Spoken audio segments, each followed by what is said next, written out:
And we're live. Yes, we're live here on the Lonely Marks Wrestling Podcast. Welcome in, everybody. Thanks for joining us. I am Austin Pez Howell, your host for this evening's festivities, and I'm joined as always by JPO, Jordan Owens. How's it going, buddy? Yeah, doing fine. Another interesting week in professional wrestling. Plus, on top of that, we're gonna get back to one of the Rankum series that we've done before. So, looking forward to that. Yeah, for sure. Richie Goodacre, how's it going, buddy? Yeah, long time no see. Good to be here. Rank him, and then just a few things went down in the world of wrestling.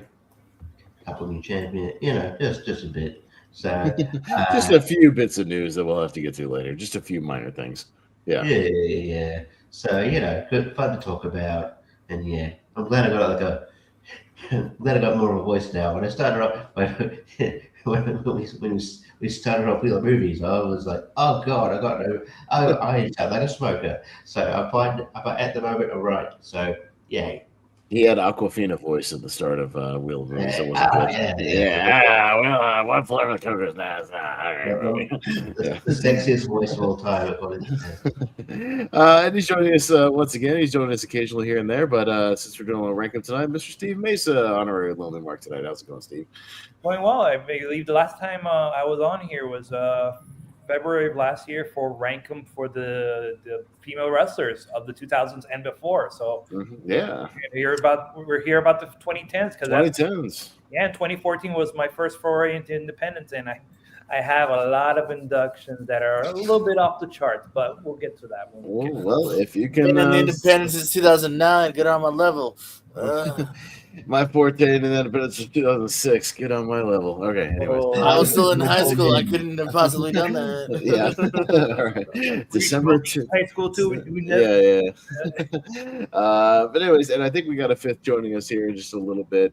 But we can go ahead and kind of lay out the rules and how everything's going to go. And we're going to start with Rank Up tonight. So if you want to hang around with us, we promise we'll get to the news and everything. But we're going to do this first, just so we can let our guests get this out of the way and head on about with their evening. But yeah, how it's going to work? It's going to be a lot like Malcolm Lay's Rankum. This is what we do here. So we're going to be trying to nominate 12 female wrestlers here for this list. And how it's going to work is we'll go around the horn. Everybody will get a chance to nominate a lady for the list. Give her a little quick pitch. Why they deserve to be part of the 12, and everybody else around will either give a yay or a nay. And a reason why, and of course, you need a majority rules yay to get it on the list. Once all the 12 spots are filled, then we will go back around and rank the actual 12 that are available from 12 to 1.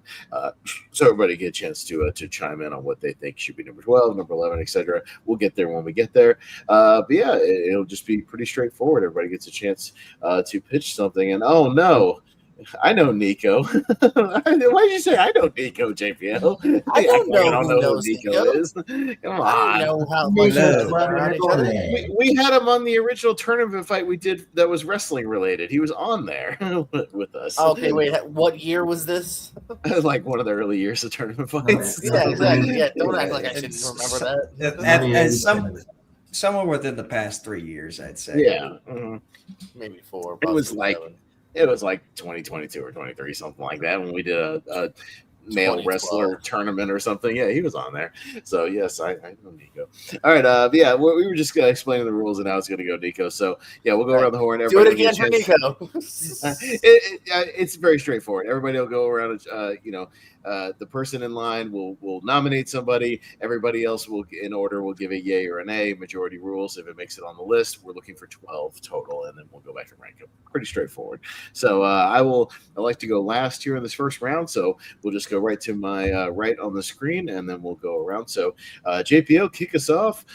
Who is your first nomination? And just a reminder, when we talk about female wrestlers of the 2010s, the only things that count are their accolades from that decade. So keep that in mind.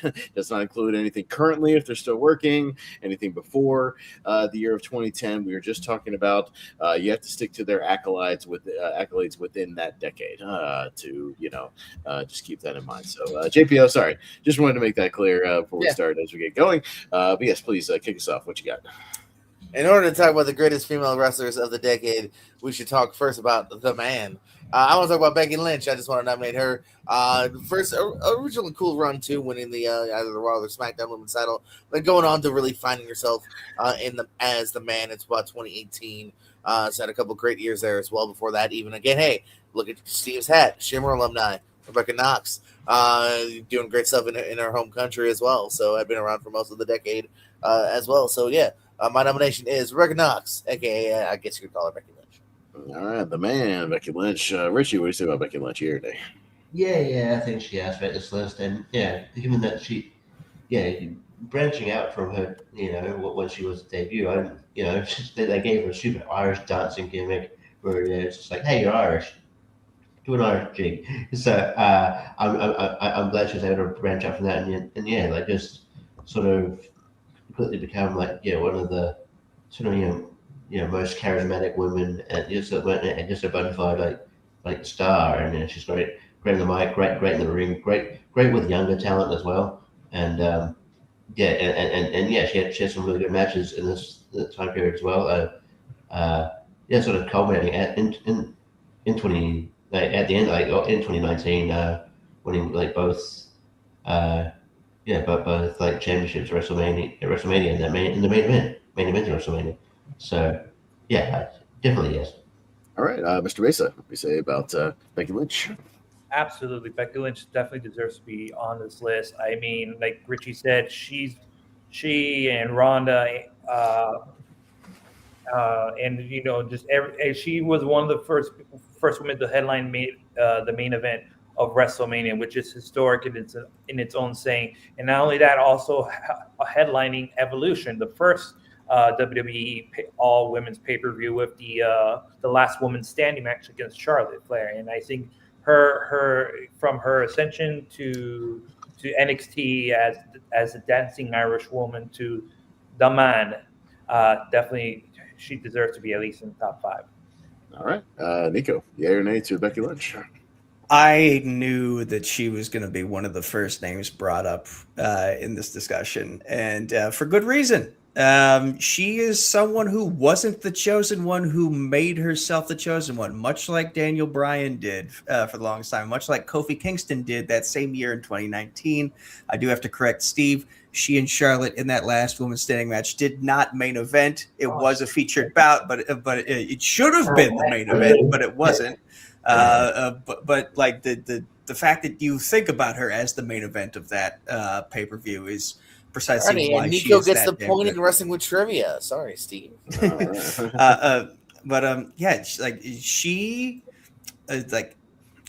I don't mean to quote Cody Rhodes's undesirable to ungoddamn deniable line, but that's essentially what she did. And she did it way earlier than Cody did. Charlotte was the chosen one, and her name is probably going to come up at some point in this list too. But Becky was the darling that everyone fell in love with, and she made herself one of the biggest stars in the sport. And also, she retired at one point in time, and then found her passion for wrestling again, and then had this run that she had. So it's like it's interesting to think about that. Of like, there's a world in which Becky Lynch is not a name on this list or on any list because she just decided to hang it up and pursue clown college and being a flight attendant. And instead, she found her passion again and came back to wrestling and became one of the biggest names in the entire business. All right. No, it'll be a clean sweep. Yes, for sure. She's on my list. She was one of the bright spots in like some dark times in 2018 and 2019 when some of the booking in WWE was absolutely horrendous. But she got herself over with the man gimmick, and even before that, she was killing in the ring. So I don't have much to add. You guys have said everything. I'll say yes to Becky Lynch. So Becky Lynch will be the first one to make this list and take the first spot. Richie, we will go to you for your nomination. I can't believe you'd assume, Nico, that Charlotte would just be brought up here. But anyway, my next nomination is Charlotte. My first nomination is Charlotte. She's she's also got a good story. Like she never really had sort of desires to be a wrestler. She she did it sort of in tribute to her brother Reed, so he passed away. And like you, for someone who sort of didn't really have much wrestling training, my God, she's she turned into one of the best of literally one of the best of all time. And she's fantastic, and it's just like winning the NXT championship and then having that really good match with Natalia being like the focus of the women's division and just putting on like fantastic matches and again for someone who didn't have like wrestling experience, just had the kind of the flair name. She's she's one that sort of once a generational talent that is great, and she should definitely be on this list. And also another part of the historic WrestleMania main event in 2019. So I think I have to put her up there. So Charlotte. All right, Steve, you need a Charlotte Flair. I mean, I don't think we can induct. We can't induct Becky if we don't induct Charlotte, because I think those two co-compete about. I mean, I think we'll talk more about the four horsewomen if we'll get to that point. But she was, she like everything Richie said is right in terms of that. The dream to live out a wrestling dream was more for her brother than for herself. But in that way, she was able to find herself in the ring and just came naturally to the ring. I mean, she had a great run in NXT.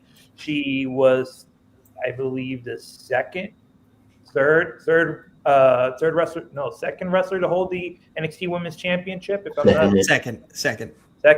I was saying. Another point to Nico. He's really doing good in this match. I said corrected. Anyways, she went on to launch to the main roster, got the Divas Championship, and they will go eventually have a triple threat match at WrestleMania. Probably one of the best match. It's probably the best match on that WrestleMania match. And she would also go on to headline Hell in a Cell with Sasha Banks, the first two women to headline a pay-per-view on the WWE main roster. So yes, Charlotte Flair should be on this list. All right, Nico. The constant record breaker and or record setter. Keep in mind, Paige vacated the NXT Women's Championship, so that match she had with Natty for the title, that was I don't know. It was for the vacant title, but also it was like one of the first women's matches in forever, but especially in WWE to go I think longer than 10 minutes.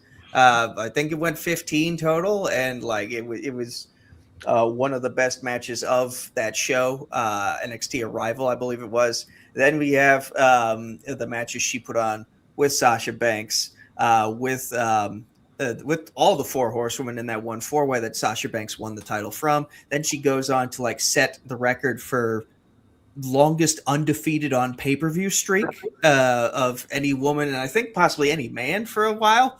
Again, was in the first women's Hell in a Cell match. That was also the main event of the show. Was the semi-main for the first all-women's pay-per-view. I can't remember if she was in the Elimination Chamber or not, or if she wasn't in the Rumble, but that's because she held one of the titles for that at the time. So whoever won that first Women's Rumble would be challenging her for it.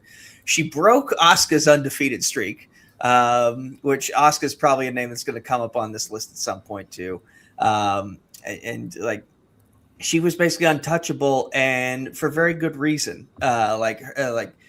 It's not until the 2020s that I think she starts to develop that ego that comes with she saw the accolades that she was racking up. She saw how good her matches were, and I think she developed maybe a slight ego from that in the 2020s. But in the 2010s, she still had a bit of humility. She was still a friend with Becky Lynch, and I think that friendship is what was keeping that potential ego in check from growing. So she hadn't really fallen out of favor with the fan base like she would do until she would eventually team with Alexa Bliss and found new life as a face. So like, but again, like she's done it all, and she is very worthy of the name Flair, very worthy of being the second entrant on this list. Yeah, and I'll say yes because she's in Psych the movie. So yes, JPO. There you go, JPO. Just Yeah, lots of great Psych alumni. No, for sure. Yeah, this was kind of a no-brainer round one pull, I would imagine, from somebody. I almost did it myself. So yeah, no, definitely. I mean, the accolades, even the journey is kind of a unique journey too, as well. Another name that easily, maybe not on here in a different lifespan, different multiverse, but absolutely yes. All right, so Charlotte Flair is the second one on the list. Based on media, what you got, sir? What's your next nomination? All right, my role here on this panel is to be as you can see, the indie darling. I am going to bring name. I am not going to be the person bringing up the names on maybe from Impact a little bit, but or WWE. But I'm going to bring out names that have been associated in the 2010s with women who's been on the independent wrestling scene. And the person I want to bring up, and I just because I'm a little it's because she's a little I know her. I want to bring up Su Yung. She started off at FCW as Sonya as a backstage ring announcer, and then she would transition to the ring, and she was only there, I believe, for a year till she got released in 2011, and then she would eventually go find herself just traveling around the country. And more specifically, she would be centered in Shine Wrestling, where she was basically, started off as the good baby heel, and then eventually turns into a villain. And then that role eventually turned into this kabuki type performance where it's basically like taking a little bit of kabuki, taking a little bit of Finn Balor Demon, and just mashing it together. Armed with a kendo stick, she'll hit anybody, anywhere, anytime, and she used her red mist. She would go on to go to Ronin Pro Wrestling, one of my favorites. She would become the second Best Wrestling Champion for 433 days. She would become the third Queen of Combat Champion, and she would eventually debut in Impact and would defeat the Bunny to become the Impact Knockout Champion for 110 days. She's for the Best Wrestling Championship. She also went on to defend it in other promotions, such as First Wrestling in Minneapolis and Freelance Wrestling in Chicago. So I plead my case, and I'm just taking it up to you guys. So I nominate Su Yung. Okay, well, let's see where that goes, Nico. I love Su Young's work as an Impact. I love when Impact started going into like the horror genre and like literally killing off people whenever they didn't want to re-sign with the company.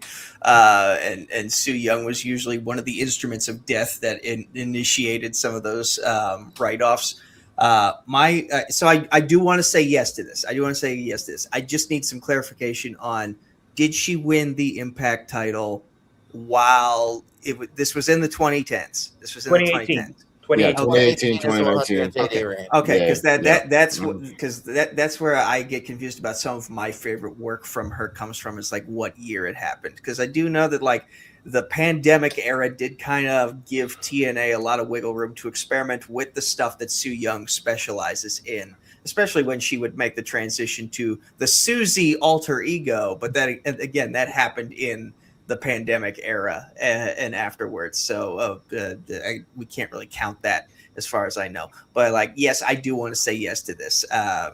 And I might have another name for my pick coming up that also falls into that outside WWE sort of indie-ish category as well.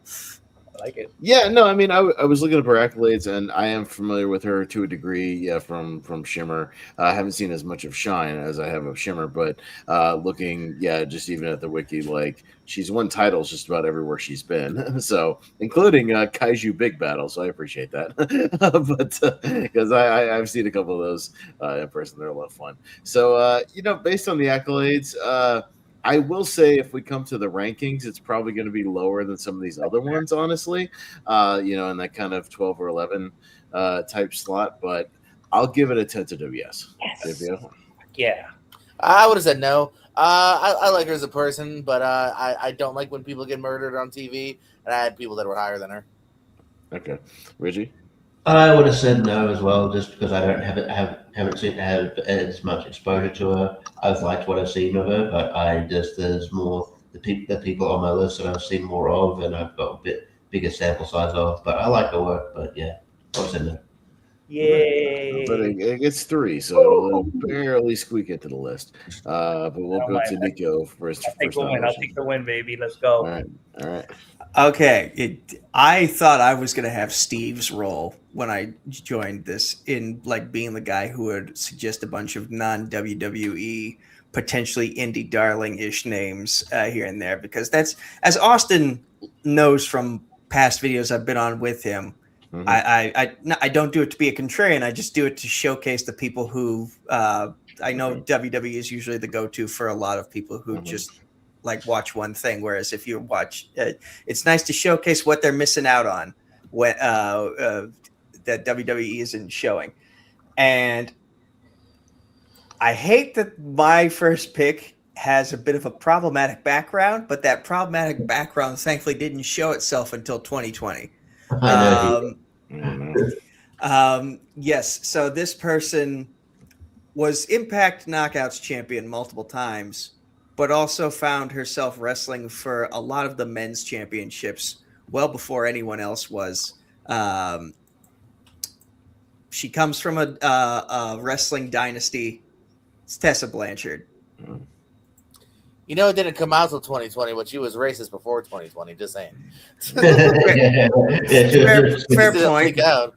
It's like, Fair point. We didn't know about Kevin Spacey till later, so we can all love it before, right? It was like she's at the New Year's party. 10, 5, 4. I'm going to be racist now.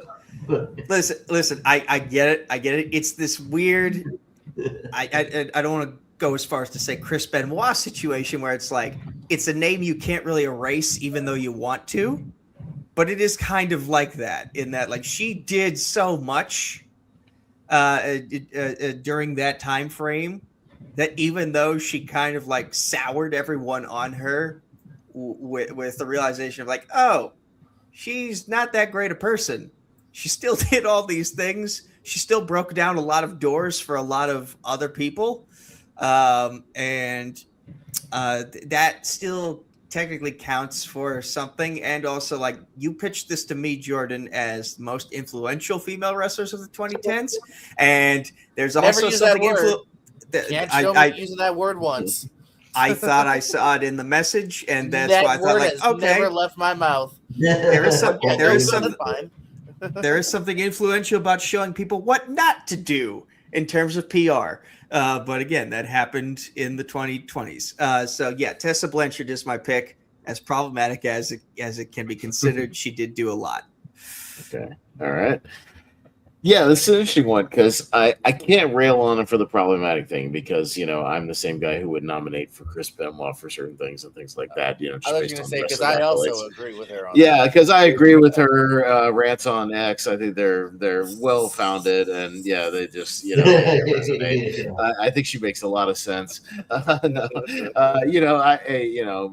Maybe I paid for a video or two. You never know. Just saying. But it's one of those things where I wasn't even watching that much wrestling kind of in the late 2010s, and even I was familiar with Tessa Blanchard and kind of what she was doing, mainly because of the intergender wrestling. I would see stuff with her against Dijak and Ricochet, Will Ospreay, and like some of those guys on the indies. A little bit of her stuff in Japan, like early Stardom. I do remember it making big headlines when it was her and Sami Callihan in TNA, like headline to pay-per-view, for the title. So that was a big deal. She was not like the first person to ever step in the ring with guys on the indies. I mean, Mickey Knuckles was doing that in IWA Mid-South frequently. But on a major TV program, I can't remember someone else's titles. Someone nominated Mickey Knuckles. I mean, I'm just saying, like, I remember seeing her in deathmatch tournaments in like 2006 doing that shit. But I'm just saying, like, but Tessa Blanchard doing it on more of kind of a high profile, like main event scale. So you almost can't deny the influence there. Yeah, I know she's problematic now, and I'm sure was problematic behind the scenes then. I did work a Comic-Con with her. She was pleasant enough to me when I met her, but for what it was. But I'll give it a 10 and a yes. Let's see what you guys say. JPO? Oh, I'm just giving people shit. It's a definite yes for me. Yeah. No, I think she definitely did good enough to make this list here. Outside of the WWE, which definitely take it into like TNA and other places in mind. Got people talking. Ended up winning that men's world title. She wasn't super nice to me. I think because she was dating Ricochet at the time, and I didn't recognize her. I think she was a little annoyed, but yeah, that's besides the point. Richie? Yeah, she also won the Exogen title around that point, right? I thought she was. She Exogen. challenged for it. I think she was in an Ultimate X match. Okay, yeah. Well, still, that's still Again, pretty. no points. Richie, no point. Nico, another point on the board. Oh, god damn, man, he is crushing me. But it's still like kind of revolutionary that she does that. And despite all the issues, like Tessa Blanchard versus Charlotte Flair is like a dream match. I would want to say, because I would actually it's neck and neck as to who's like the better wrestler. I think Tessa Blanchard's a fantastic wrestler. It's just her attitude gets to the way, and it's a shame when they brought her back in TNA. They didn't do anything with her, but like just all of the accomplishments, even up until getting that world title, is something to it's definitely gets you talking, and I think it's worthy of this list. So absolutely, we're not rating the nicest human beings. So so she deserves to be on this list. All right, Steve. Wasn't a big fan of her work. I say no.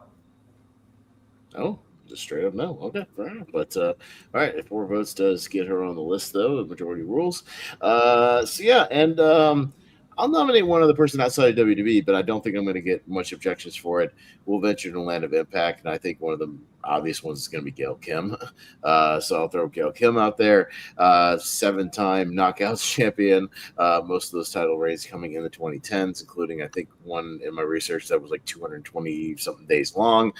Some other multiple long ones as well. The first female to be inducted into their Hall of Fame in 2016.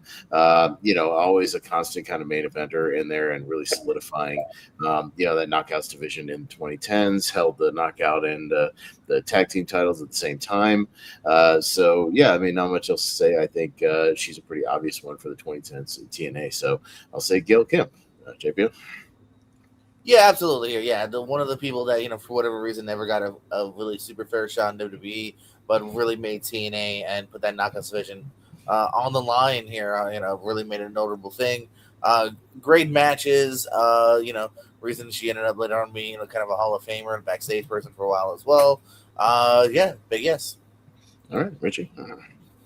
Yeah, definitely yes. I think she's the most successful knockout a woman in TNA that they've ever had.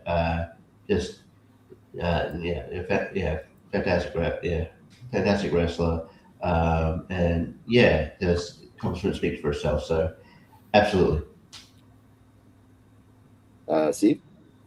Yes, absolutely. I think from when the Knockout division got started in 2005, and we talked about this on the last panel, that her and Awesome Kong were building a foundation to build. They basically built the Knockout division, in my opinion, and they even reignited their feud literally a decade later by having a series of matches as well. Not only that, she went on to capture the Knockout title multiple times. She went to have great matches with Tyron Terrell, Angelina Love. Yeah, I think she definitely deserves it, especially since she's also an Impact Hall of Famer as well.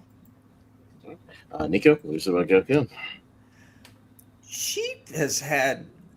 I'm just now realizing she's had a lot of runs in a lot of different time periods. There's that period in the late aughts that Steve just mentioned. Then there's the period in the 2010s with where she was tag champ and Knockouts champ at the same time with Madison Rayne as her tag partner. Helped bring her up to the main event scene. Helped bring up Taryn Terrell to be a big time player. Helped bring up a lot of the girls and I think the latter half of the 2010s as well, and bring them to a new standard. Girls like Chelsea Green and Mia Yim, who I think were in the mix a lot at the time. What's the name of the Hex? Allison Kay and Marty Bell as well. Like, I know Marty Bell was in the Dollhouse faction, and I think Gail Kim had a hand in helping her get her feet wet and reach that next level as well. So, and also, like, just Gail Kim is one of the most consummate professionals to work with behind the scenes, like, to the point that people were greatly upset when she was fired from her backstage job with TNA. What was it, 2 years ago, along with Scott D'Amore before her. So, like, she was part of that regime that was in which Impact was transitioning back to TNA, that helped keep everything afloat, that the company just weirdly got rid of because dumb reasons. But it's like, her fingerprints are in TNA in so many different ways, and those fingerprints have been very successful. So, yes, absolutely put her on the list. All right, so Gail Kim makes the list. So we have gone around 5 for 5 so far. We have 7 spots remaining on the list. JPO, we are back to you, sir. Yeah, another person I think was pretty instantly heralded as potential future great. Still doing good stuff to this day. Let's go for our CEO, Sasha Banks. Of course, NXT run, 192 days as champion there. 4-time different ways women's champion on the main roster. Tag titles also with Bayley as the Boston Hug for the tag titles. Another person just really helping in the WWE sense, bringing women's wrestling to the forefront. So Sasha Banks. All right, Richie, what do you say about the CEO? Yeah, she. I think she's quickly.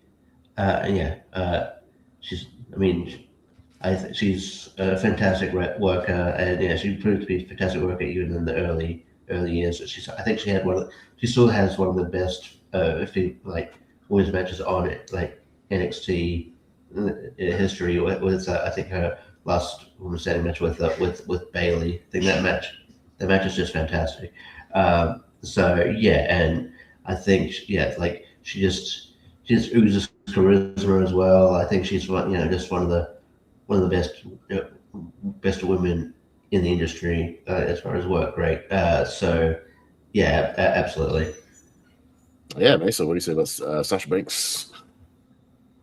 Absolutely, the boss. Definitely, the boss of NXT definitely should be on here. As I mean, we're just missing one more from the 4 Horsewomen, so I'm pretty sure the other one's going to get mentioned. But I mean, she's still doing stuff to this day. But we're talking about when she got introduced as the boss in 2014, and I believe every match in NXT was a must watch, because it was just not her wrestling prowess that was something to watch. It was also the way her personality just sparked, especially when she just has that charisma, especially when she's a villain. When she's a villain, you love to hate her, and she did that to the best of her ability.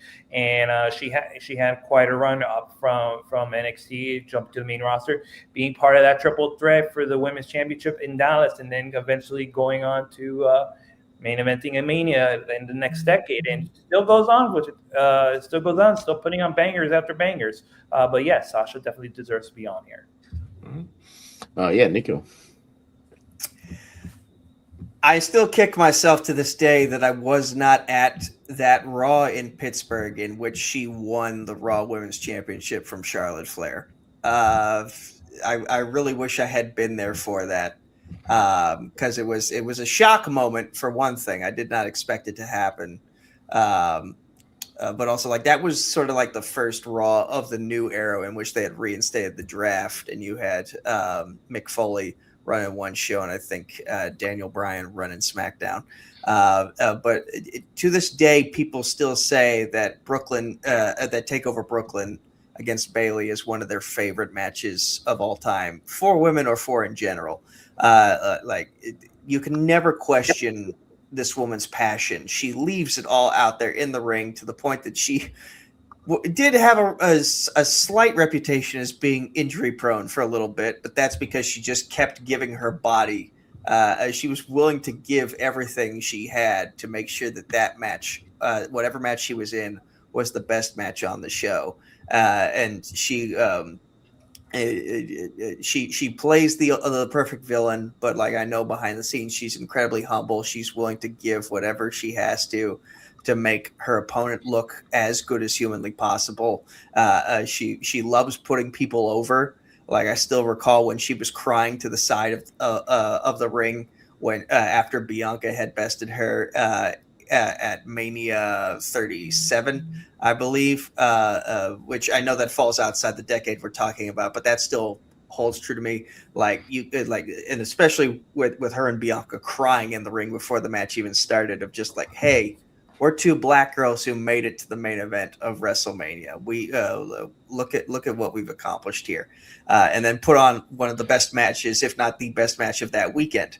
Although Roman Reigns, Daniel Bryan, and Edge would have something to say about it, but yeah, she's a history maker for a reason.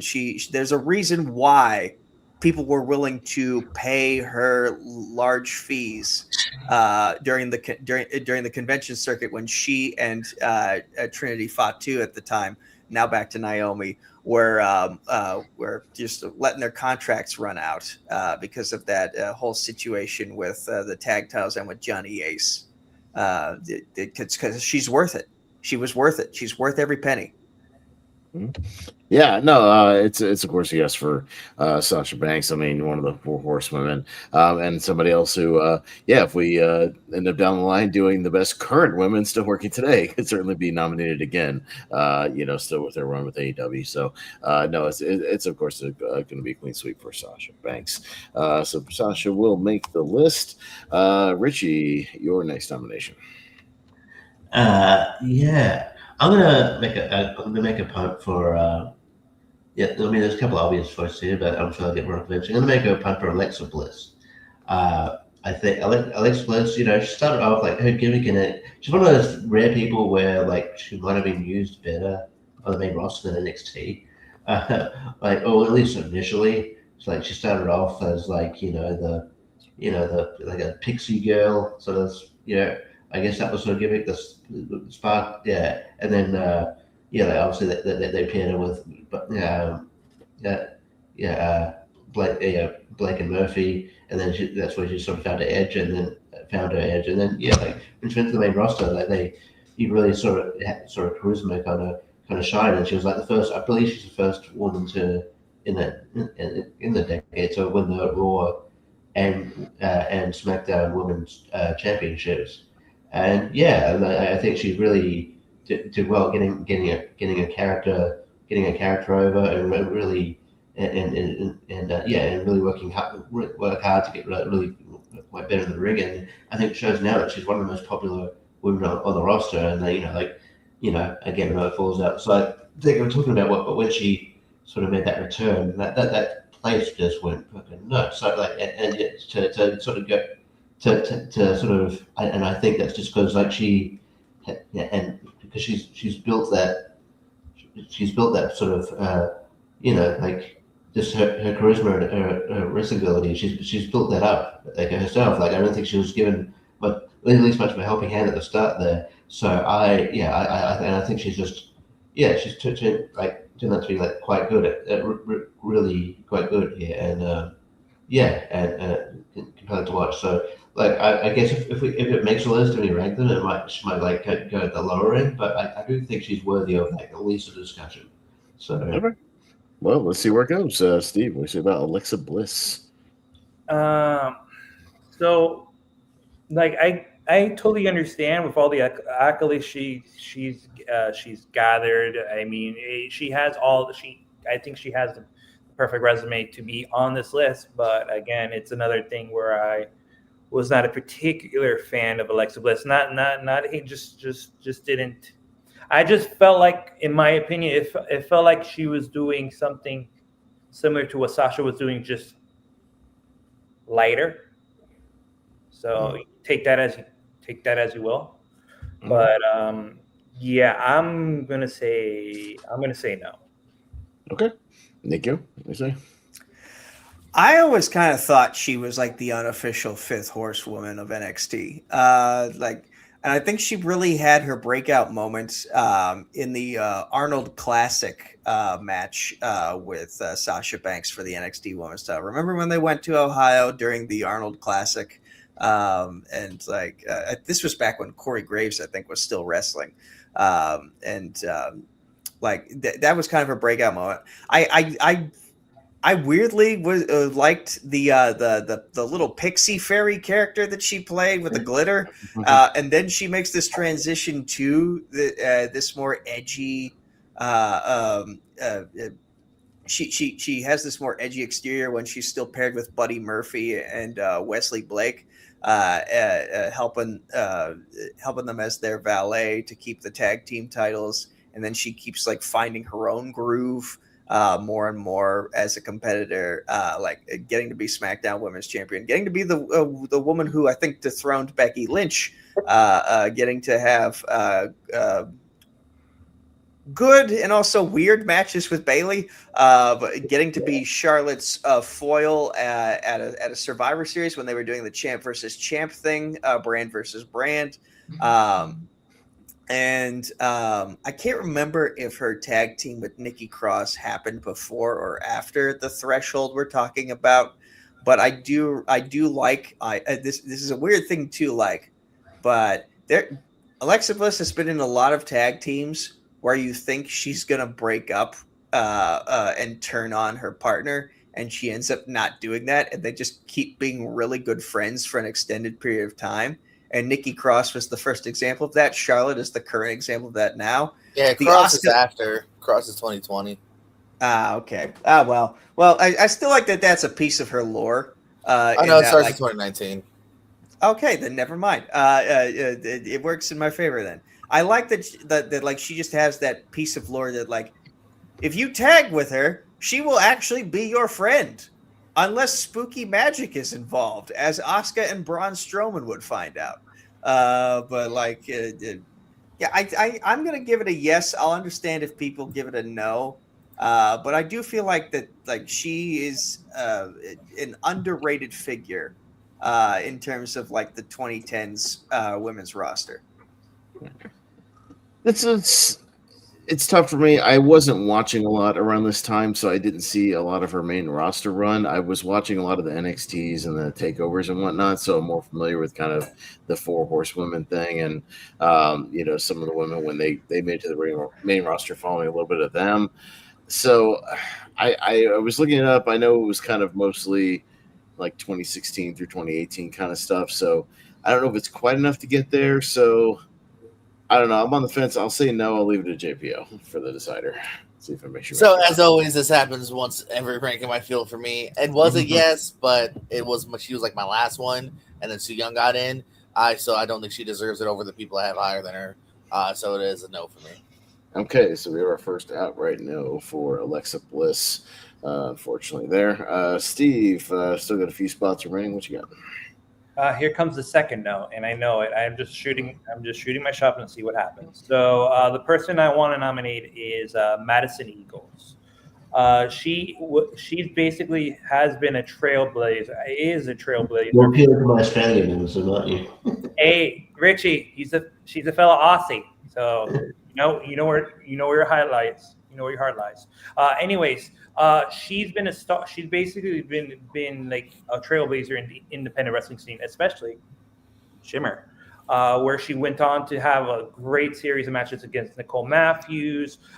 She also did a couple matches with Chikara to wrestle with Daisy Hayes. Did a lot of Shine matches as well, and she actually is retired. She retired in 2020, and she's actually currently the trainer for PWA in Australia. I think her.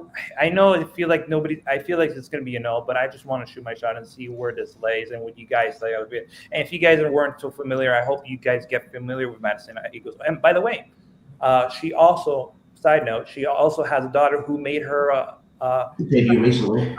Who made her wrestling debut last weekend, who was trained by Robbie Eagles. So and she also she's one of she also has a severe hearing loss too. So she made her debut wrestling with severe.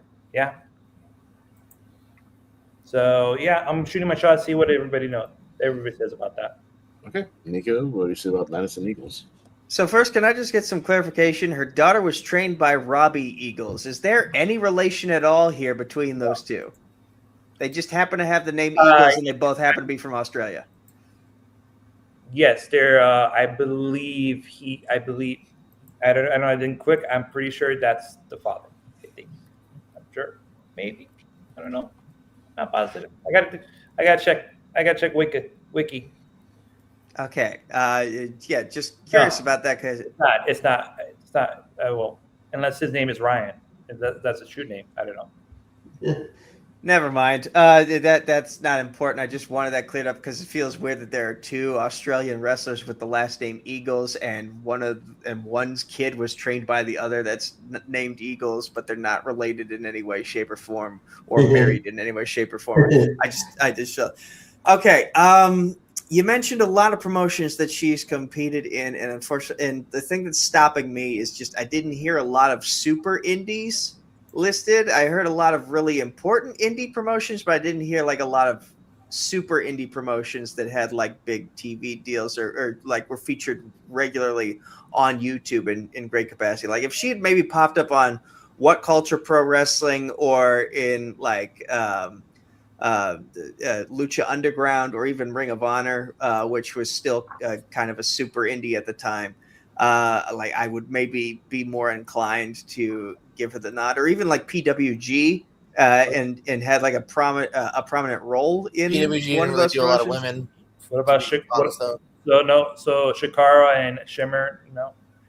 I here's the thing that Shimmer, I want to treat Shimmer with that kind of respect. I do. It's just like their broadcasting deals where like That's there wasn't a lot of weird access. hookup. This was also in the time frame. I'm going to say no for the future stuff, but I'm like, I think this is a weird time frame of like they're on DVD, which is about as good as most companies are. I don't know. I think you're weirdly. Okay, maybe I need to relax my definition of what a super indie is, and broaden it a little bit. The thing for me is just exposure. Like I didn't really get exposed to this name, and I feel bad that I have to say no for that reason. But it's just like I think like a lot of the people on this list are going to be names that broke out and reached like the a more major threshold in some way. I get I don't feel like she broke through in terms of like getting her name out there. To be fair, I mean, she's an unsung hero. I mean, yeah, I totally understand. Sorry, I cut you off, Pez. I totally understand your disgust, and I feel like this is turning more into debate. But yeah, I totally understand what you mean, and I feel like a lot of these people. All right, judges, Pez, who won the debate? Well, it's not much of a debate for me. I don't really know who she is, so it'd be a no. So right. I want to, again, because I come from the same line of thinking you do with these types of lists of like wanting to give the people who we don't think are gonna get on this list their props. Yeah. But like this is one of those indie darlings that I did not encounter during my time getting invested in the indies in the latter half of the 2010s. So I unfortunately can't give her the nod just because I'm not familiar with her work. Fair. No, that's fair. Yeah. No, and I'll say no as well, but yeah, she's okay. I guess I did technically vote. I was gonna say, what is you were like for future reference, I'm saying no. Yeah, sure, I did say that. Yeah. So yeah, I mean, like she's more like she's like legend in Australia, but I don't know if that legend really. Yeah, like she's respected, but yeah, I think like she's not. I think in a way she's like underrated, and I don't feel like it's just for the. She's trained a lot of good people though. She helped train Robbie Eagles. She trained the Iconics or the Inspiration. She trained Charlotte McKenzie, helped train Grace Waller, Steph DeLanda, and she had to help in training Carl Fletcher. So she's got that. She's very influential in that way. But yeah, There's just more worthy people who are front and center that should be on this list. So No, for the I record, appreciate. I'm glad names like that are brought up because I am vaguely familiar with her. I've seen some stuff. She is really good. Yeah, I was gonna say I appreciate you bringing her up though. That's cool. Yeah. Yeah. All right. So we'll move on to Nico. What you got? All right, Steve, I am going to throw you a bone here because the next person I'm going to suggest is an alum of I believe Shimmer and or Shine. I know she held one of their top titles. I just can't remember which of the two promotions she held them in. And the reason why I'm naming this person is because she was also a big breakout star in the middle section of the 2010s through her work in Lucha Underground. And eventually she became a staple of AEW during its first and second years as well. I'm talking, of course, about Ivelisse. That trio that she had with Son of Havoc and Angelico was money, man. Like the three-way trios ladder match, I believe it was a three-way. That was fantastic. This was, I think, before Impact started doing a lot of intergender wrestling in a major capacity that would later set the tone for Tessa Blanchard, who is on this list. Ivelisse was kind of like being a trailblazer, and the fact that it was happening on Lucha Underground, which showcased wrestling in a more cinematic style, in a more soap opera. Wrestling is a soap opera in itself, but more like a telenovela-esque style with a lot of the mythology that Impact would later adapt. And the backstage segments shot in the way they were, and just like showing that she's one of the guys that she can take a beating and give one to in like these crazy ways. There were a lot of women in Lucha Underground, such as Sexy Star 1 and Thunder Rosa under the name Cobra Moon, but Thunder Rosa hadn't really found her groove yet as a wrestler at the time. Sexy Star, I don't know if she broke out as a big name or face in the same way that I feel Ivelisse did. I feel like she was one of the early players that put Lucha Underground on the map and really set the tone for what women's wrestling and also wrestling would become over the next couple of years after that. I don't know who this is. No. JPO? You never watched Tough Enough? No. When she was on? Okay. I didn't really see Lucha Underground when it was on. Yeah. No. That's one of my, I mean, not as much, but to a degree, my kind of hesitation here too is that unless you've seen Lucha Underground and then herself in Shine, I didn't really see enough of her throughout this decade. And also too, she does get fired from her promotion she's in. I know we're not always going by attitude and everything, but I think in another multiverse, she has potential to be great. But it's always kind of halted at a certain degree here. And again, I just have people higher than her, so no. Richie? No, I get why you would. I get why you wouldn't know because around this time that's like she's only in trying to grab. I know her from the aforementioned match that Nico mentioned, but yeah, that was just because that match kind of went viral because of that insane missile drop kick and helico through off the balcony. So and I only watched sort of bits and pieces of Lucha Underground at the time. I don't know. I do like Lucha Underground when I watched it, and I appreciate the shout out. And I wouldn't have her on the list. And like JPO said, I do think she gets in her own way a bit. I think she could have had a bigger career if that wasn't the case. So I would say no, but I appreciate the shout out, especially with Lucha Underground. Steve? I would have said yes. I mean, shout out to Shine and Lucha Underground. I mean, basically, can't say anything better than what Nico said. So I would say yes. I think you two should start a podcast. I do have some knowledge of what I'm talking about, but I'm also faking it till I make it through some of this as well. Whereas Steve has actually seen a good chunk of the shit he's talking about. Yeah, so fortunately, Evilise does not make the list there. All right, I'm gonna get back to some regular business here. let's. I know we're having fun with the indie stuff, but we've also been an hour and we're only halfway, like not even halfway through this list. So Well, I'm we gonna know nominate. who else is going to end up on this list. Let's be real. Well, okay, but we haven't gotten there yet, so we're still going to get there. So let's maybe get there. I'm gonna nominate Asuka. So let's go with Asuka. You need some Japanese representation, which I'm sure Steve will at least appreciate. Dominating all the Japanese circuits in the early 2010s, and then of course eventually making her way to NXT and going on that undefeated streak, which a lot of people think is kind of one of the highlights, of her career in the 2010s, and then making her way to the main roster, main eventing shows, and just doing her thing. So, and again, another person you could potentially nominate for the 2020s as well, but very influential and probably the biggest, maybe arguably Japanese star to come out and make it mainstream in the 2010s. So, I made Asuka. JPO. Yeah, I mean, Wave, DDT, all those other indies, Reina. That's cool, right? And then that NXT run was fantastic, so it's a big yes. GWP too. Richie.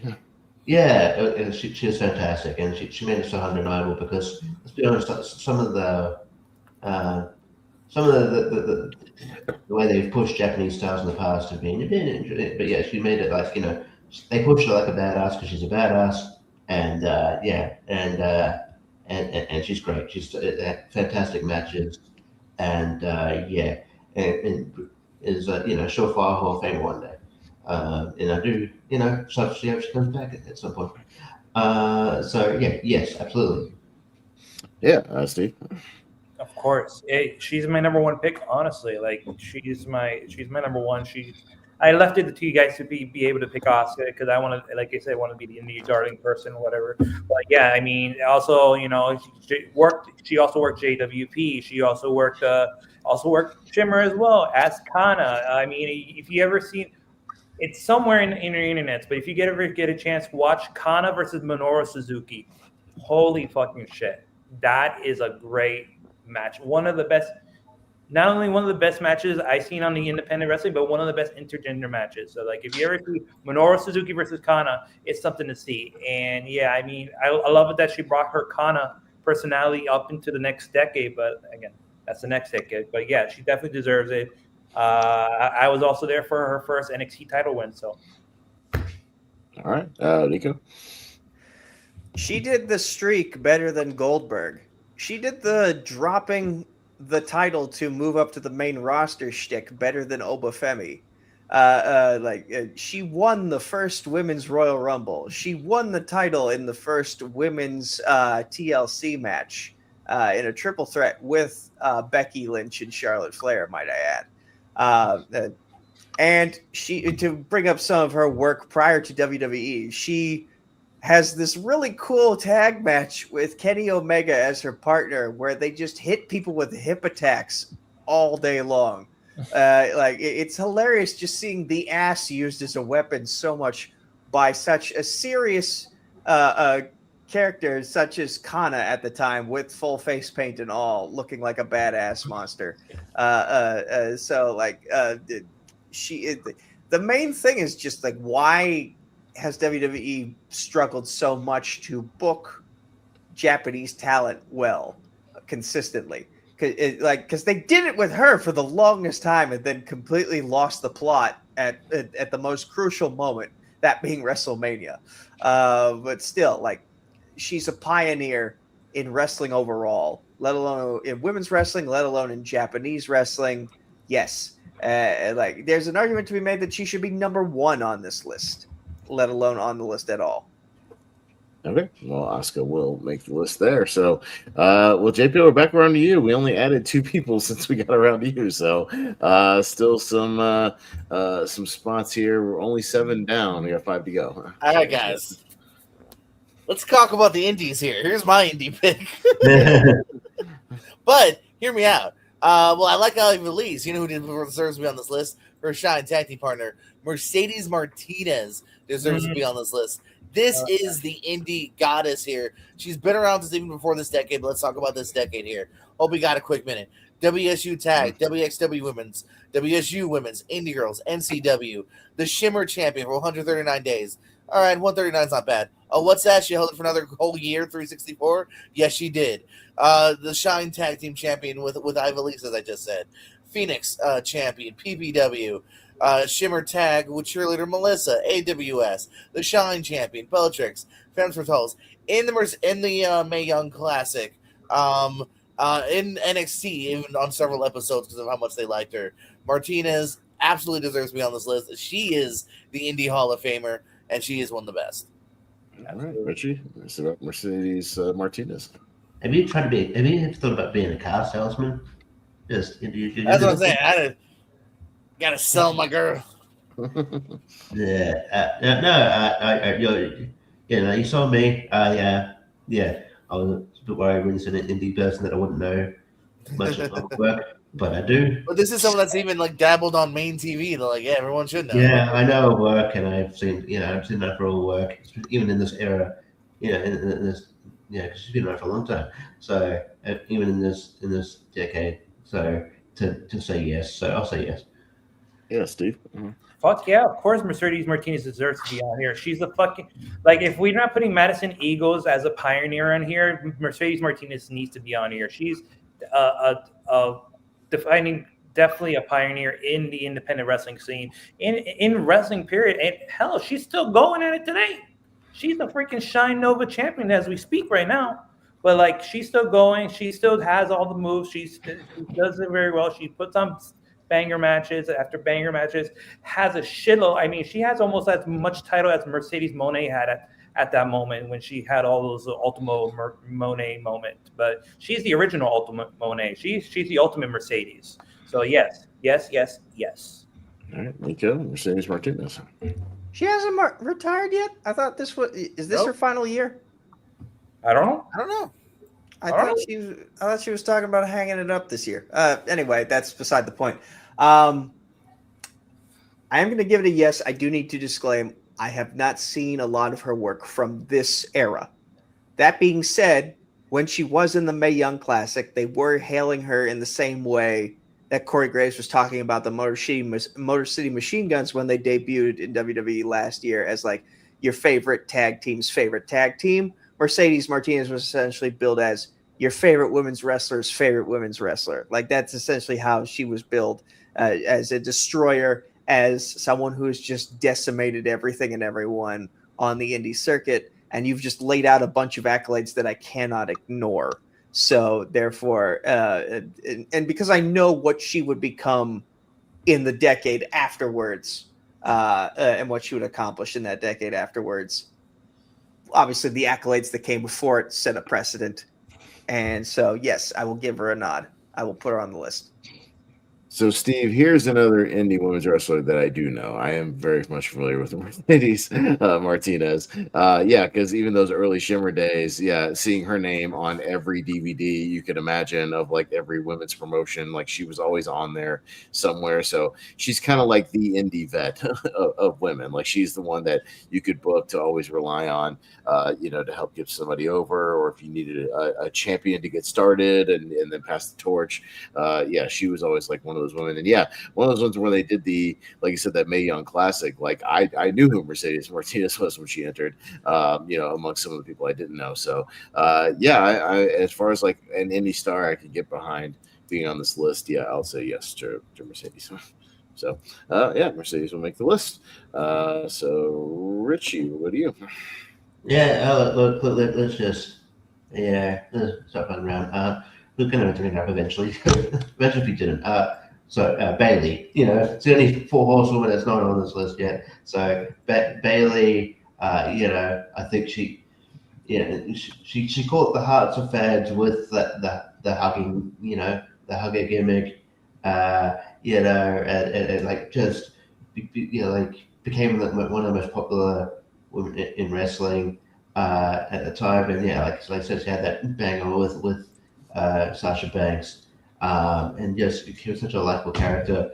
And I can't remember when she turned heel. Like, I don't know if it was that. What was that maybe like hopefully I think it was It fell just within the threshold. It was like right before the end of the year of 2019. So okay, cool. Because I do think it was a good thing because her character's getting stale, but like with Shiv here, it was great. It was a new lease on her, and she got to show her personality. She's generally quite funny. She's very charismatic, and just and obviously as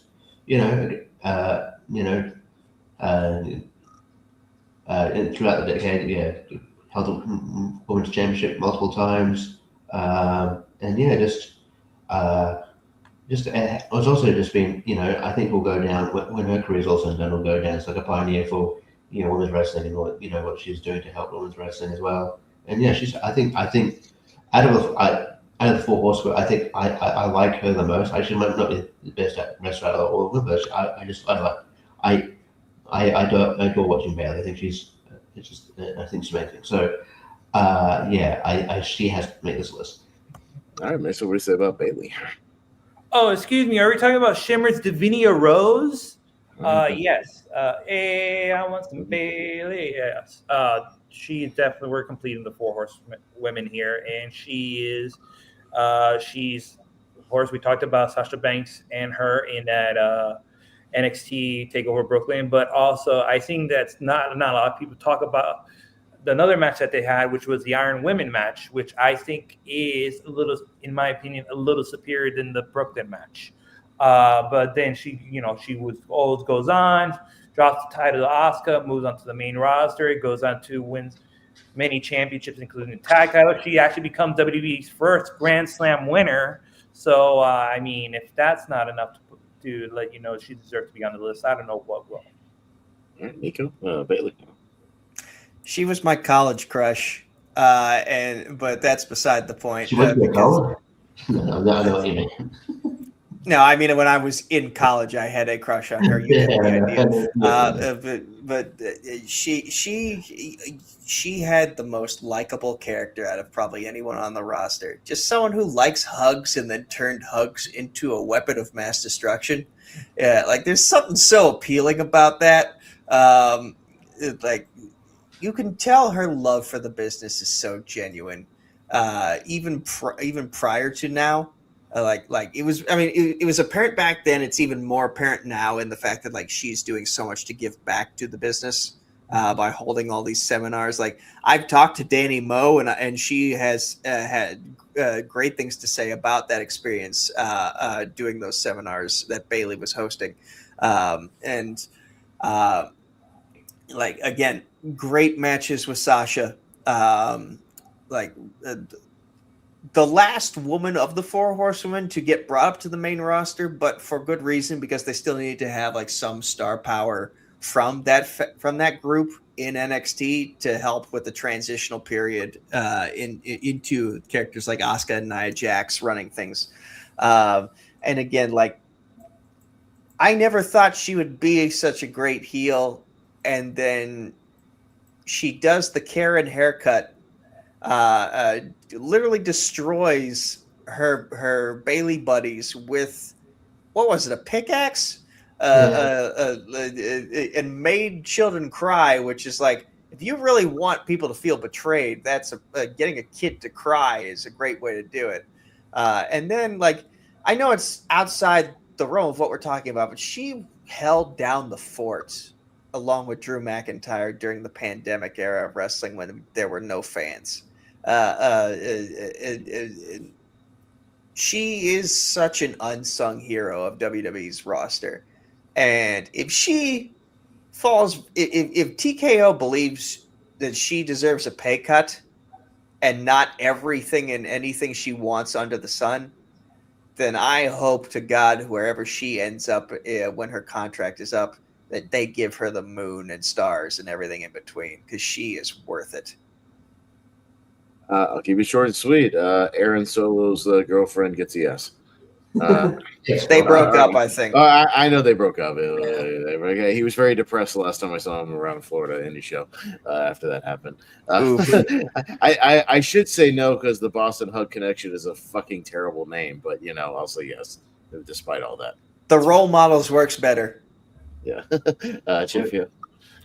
The only thing I'm going to disagree with is the Boston Hug Connection's an awesome name. So That's a absolutely terrible yes. name. That's a It's a stupid great ass name. name. It's unique. It's Boston funny. Hug. Hell yeah. No. All right, but what's your next list? Also, at some stage, if she resigns, Bailey versus Izzy at WrestleMania needs to happen. I want that match. All right, we'll keep going. Got a few spots left. Steve? All right. So I'm torn between two names. I'm gonna go with one that actually had a successful transplant to WWE. So I'm gonna go with Heidi Lovelace, aka Ruby Riott.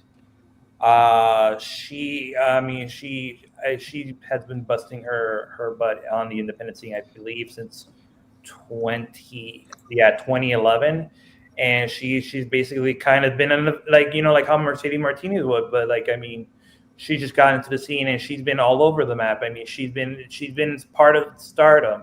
She's been part of IWA. She was in OVW for a bit, and then she would go on to do Chikara, where she would become the Young Lions champions in 2014, and she would also get the Shine Tag Team Championship with Evie as Team Slap Happy. Before that, she would also become the inaugural Fest Wrestling Champion before losing the title to Young. And I got to do it. And then she would finally make her debut in WWE as Ruby Riott, as the mystery partner to I forgot who it was. I think her first match was the NXT Takeover Orlando, I think, in a tag match, if I'm not mistaken. Well, I know she ended up with Liv Morgan and Sarah Logan in the Riot Squad faction. Yeah. You all know that. So with that being said, I think she deserves to be on here.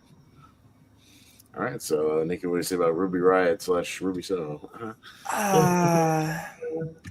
I want to, but I don't. The hard thing for me is, like, so far everyone that we've put on this list, whether they were in they made it to like one of the top titles in the world at some point. Granted, Mercedes Martinez, like, her biggest accolade is ROH Women's Champion, but that didn't happen until like the 2020s. But still, she made it to that world title that is like recognized by like PWI and whatnot. Whereas, and I hate that this, I hate that this is why I'm not putting her on the list. It's just like once she made it to the big leagues, they never really gave her the chance. And that kind of sits with me if we're talking about the best women's wrestlers of 2010.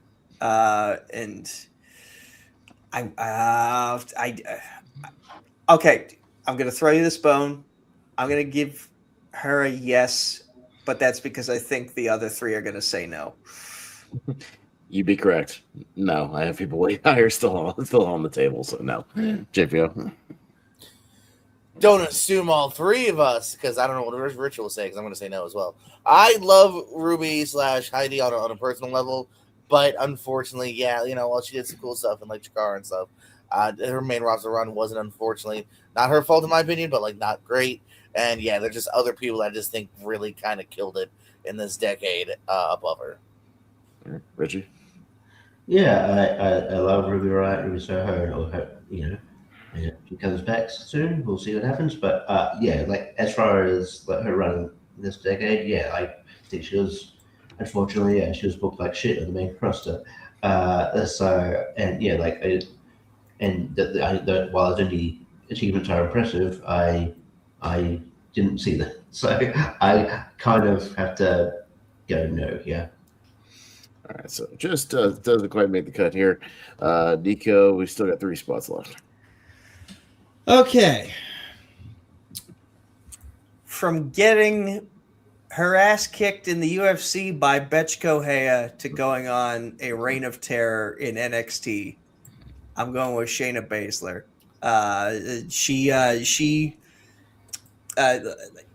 She is one of the few examples, because I know with MMA with MMA fighters transitioning into pro wrestling, it's all a matter of, can you get the hang of the acting? I know this because I was one of those examples who kind of struggled with getting the hang of the acting, and just went back to real fighting after that. And I've had my ups and downs since. But Shayna Baszler, she figured out how to make the transition. She had those matches in the Indies to help garner her name against people like, against people in the same promotions that we've talked about, like Shimmer and Shine. Although I can't verify which of the two or if both, but I know that she's been on those promotions. I know that she was traveling the indie scene. She was putting in the work. She was putting in the miles. Then she gets an opportunity in things like the Mae Young Classic, gets on the NXT roster, and then becomes a two-time NXT Women's Champion, having a reign of terror in, I think, like her second reign that wouldn't end until like somewhere between the end of 2020 and the start of 2021. Basically held that title hostage, and no one could beat her. And like, she even got to get the win in the main event of Survivor Series 2019 in the all women's champions triple threat, beating Bayley. And who was the Raw champ at the time? Was it still Becky? I think it was still Becky. So Shayna Baszler got that nod, which tells you how high the company was on her at the time. Why they fell off with her, I have no idea, because it's not like anything changed about her.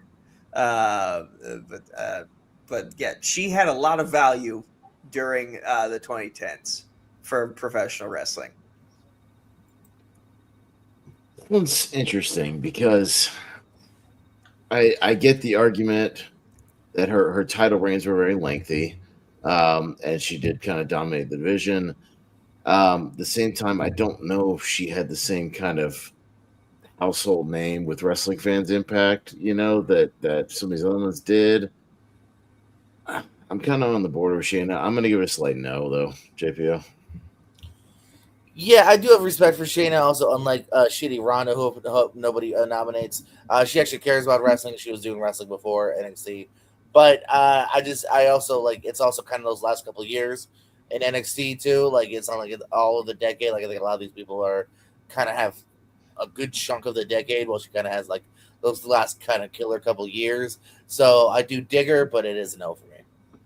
Richie? All right. Sorry, I'm just scrubbing Ronda off my list. All right. Anyway, I'm saying no. No, I love Shayna. She's going to be on the World Series of Wrestling show that's coming here in Brisbane in October, which I'll hopefully be going to, and with Andrade and a few other people as well. And I'd probably, I was on the fence as well, just given how everything went. I'm more of a slight yes. Okay, this may come down to Steve then. Yes, Shayna's going to be on here. She had her first exposure in wrestling in Stardom, and when one of your first wrestling experiences having a couple matches in Japan, that's like literally throwing you into the fucking cold water. And she also had a absolute intense wrestling. Jordan, we talked about that. She won the women's title. She did a whole tour of independent wrestling, and yes, she did a Shine, and she also did Shimmer. And I think it's also funny that she ended the decade, basically 2019, by passing the torch to Rhea Ripley. So yes, Shayna should be on here. Okay. Well, 3-2, so Shayna does make the list. We got 2 spots left. Got a few more to choose from. I'll go with somebody who literally got a movie made about her. So, and I think that's a pretty big impact to get your own. We don't get a lot of wrestling movies, but Fighting with My Family showcased Paige And I think Paige, made enough of an impact, to get your own movie. I think it works. She was, made a name for herself in NXT when, obviously debuted on the Raw roster the main night, won the title a few more times. Ren did a run up until she had the unfortunate neck injury, but I think it made enough of a name for herself to where now she's back and she's still doing her thing. So and people pine for her to be back because they missed her. So I think she made enough of a name for herself. I want to say Paige. JPO. Yeah, for sure. And my 12 here as well. Here, another person, started off very young, did a little bit of Shimmer, before with her mom as well. And then, having the great, documentary, which then led to The Rock being inspired to make the movie. And besides the movie, too, just a great NXT run. Hot first kind of, few years in WWE that unfortunately did end earlier than anyone would have liked. But damn, those years, she was kind of killing it, and, a huge star and a lot of people gravitated towards her, and so yeah, it's a yes. Richie? Yeah, she's one of those huge stars that even before the movie, I think people. I mean, I think Total Divas probably have a chance in it, as it probably had in this as well. But there's people who I know who don't watch wrestling but know who Paige is. They ask me about Paige, and they ask me about a couple other people here too. So yeah. Oh yeah, JPO meets everybody. I know. Yeah. So I had a Bailey photo. I lost it. I'm really sad. But yeah, she's on my list. Yep. First in NXT Women's Champion, and then mixed debut. Breaks AJ Lee's reign, and I think she's great. She's just got this sort of weird charisma about her as well. Like just this weird sort of this instant likability about her, despite all maybe the issues she's facing in life, and you just want to root for her all the time. And I think she's just a cool person. She's just a cool person. So I'll say yes. Steve. Yeah, I mean, when you basically having wrestling and movie intersect, especially when you have two movies, a documentary and a movie based on the documentary about yourself, yes, for sure. I mean, besides that, she has she has a Shimmer. One of the earliest times that Eve was brought, she actually had helped put a seed in terms of starting the Eve promotion in England. I think when you become such a trailblazer, especially at such a young age, you're bound to be on this list. So yes. Nico. I'm just now realizing something. So, Fighting with My Family is a movie that The Rock has involvement in that's based off a documentary. So is the movie Smashing Machine, which just came out last year. Somehow The Rock has been tied to two movies that have been based on previously made documentaries, and that's very funny. But that's beside the point. I think if you don't count Nicholas, the child, Paige is the youngest champion in WWE's history, or at least she was up to that point. By winning the NXT Women's title at the inaugural title, by the way, at the age of 19 years old, and then becoming a double champion. One of the first women, I think, to do it under the WWE roster, winning the Divas title as well from AJ Lee, who I'm just now realizing is not on this list and maybe should be. I'm not sure, but it's something to think about in her first night on the main roster. She's also an example of what happens when early NXT call-ups would make it to the main roster. Everything you did in NXT does not matter. And she was the first example of that. Weird that they kept doing that for the longest time. She's she obviously blazed the trail for a lot of people on the indies, doing things at a young age, literally having a wrestling match in the womb, technically, because Saraya wrestled with her while she was pregnant. Did not know it at the time, but that is the thing that happened. Yeah, people were very heartbroken when she had to retire due to her health issues. Like, I feel like there's so many more things she could have accomplished if she had just been able to stay mentally and physically healthy. And thankfully, she's been medically cleared now, and like she's starting to get the reps again. You can make heads or tails as to whether or not AEW was a failed experiment or a successful experiment for her. But she did a lot at an early age. I'm glad she's having a bit of a second run now in the present day. Just by being one of the earliest trailblazers of NXT, I think you have to give her the nod here. All right. All right. One spot left. JPO, we somehow still made it back around to you. So can you Yes. put it in the bag and take us home? What do you got? Well, I'm gonna try. So I'm gonna nominate Mickey James. I think that's a good one. is. That's a good one. Absolutely, you're damn right it is. Another person that was able to have runs in both companies during this decade, and is kind of the top name. Another top name right there with Gil Kim in TNA. Really kind of redefining herself, just reconfirming how good she is. As hardcore country, if you will. Let's see here. It was still at the beginning of the decade, women's champion. At the beginning of the decade, knockouts champion a few different times, at least twice throughout the decade, putting on some great matches. Mickey James. Richie? Yeah, she was on my list, so absolutely. She definitely had like a new lease on her career when she went to TNA after that whole Picky James fiasco. But yeah, and then she had some banger matches. And yeah, it was sort of like Bailey. She's like very much a kind of gives back to wrestling a lot, and she's just a great figure in wrestling. But she's still, and she's just really really good.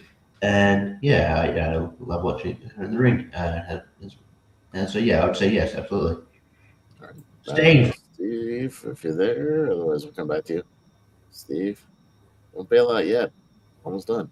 But Nico, what do you say about Mickey James? I hate that this is gonna knock a. Oh wait, Steve's back. Steve? Yeah, sorry guys. Yes. Okay, cool. Nico?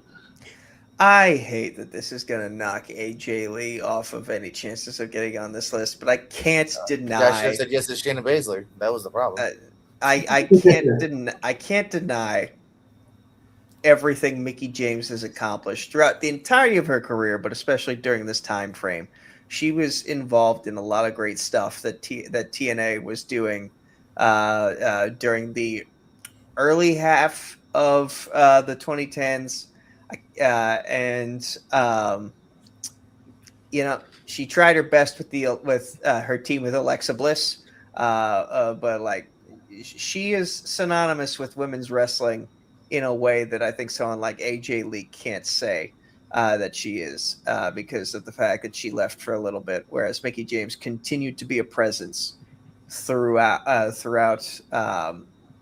the entirety of the decade, and made a lot of history and impact. Even though it falls outside the decade we're talking about, I loved her feud with Deonna Purrazzo. It's one of my favorite things. Like I go back and watch that brawl that they had at the farm. That was just great television. And also, like, I still remember when she and Nick Aldis and James Storm were having a feud. That whole train fiasco. I can't remember who got pushed onto the track, but the fact that the fact that she almost got hit by a train in kayfabe, like that's an even earlier example of TNA potentially killing someone off well before the Su Yung stuff started, well before they started diving into the horror aspects of what wrestling could be. And yeah, put her on the list. She's earned it. She deserves it. She's great. except for that match with Maki Ito. I don't know what that was, but outside of that, she's great. That was literally last year. Let's not talk about it. Yeah, it doesn't count. You and Mickey James is yes. Okay, so let's wrap it up. Because we've gone too long. You guys, we still have show to do, so we got to wrap this up. So we still have other things we got to talk about. All right, so we have everything on the list. I would go around and get honorable mentions, but no, let's get right to the rankings. So Mayu Iwatani. I don't know who that is. All right, just my point. AJ All Lee, right, so- Natalia. AJ Lee would have been the next one. Anyways, there you go. All right, so all right, let's get to the rankings. So everything is in the private chat. All the 12 that are available for nomination: Becky Lynch, Charlotte Flair, Su Yung, Tessa Blanchard, Gail Kim, Sasha Banks, Asuka, Mercedes Martinez, Bailey, Shayna Baszler, Paige, and Mickey James are on the table. We'll go around and get your nominations for number 12. So JP, we'll start with you. Number 12. What would you go with? That's Su Yung. Richie. Su Yung. Steve. Tessa. Nico. I'm sorry, Steve. Su Yung. And I'm gonna go Su Yung. So Su Yung goes number 12 there. All right. And then so she's off the list. Richie, number 11. Shayna. Okay. Steve. Tessa. Nico. Mercedes. Shayna. JPO. Shayna. All right. Shayna on the 12, but at number 11. So Shayna Baszler will be then on the list. All right, Shayna and Su Yung are off the table. We are going to number 10, Steve. Tessa, Nico. Mercedes Martinez. I'll go Tessa, JPO. Tessa. And Richie. Mercedes. Okay, close one, but Tessa just squeaks that one out, so kind of feel like I know where it's going next. All right. So Tessa Blanchard at number 10. She is off the table. Nico, number 9. Now Mercedes. Yes, now I'll go Mercedes. JPO. Now Mercedes. All right. And Richie. Now Mercedes. And Steve. Now Mercedes. Now Mercedes. That's it. But she gets into the top 10 at number 9. So she is off the table.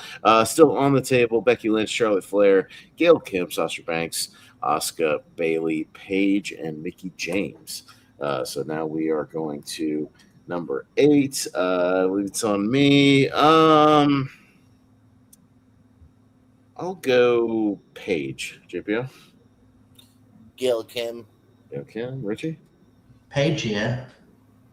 Steve. Paige. And Nico. I will also go Paige. Paige. Okay, so seems like an appropriate spot there at number 8 for Paige. All right. And we are going to number 7. JPO, what would you go for here? Gail Kim. Gail Kim. Richie. Gail Kim. Steve. Now Gail Kim. Nico.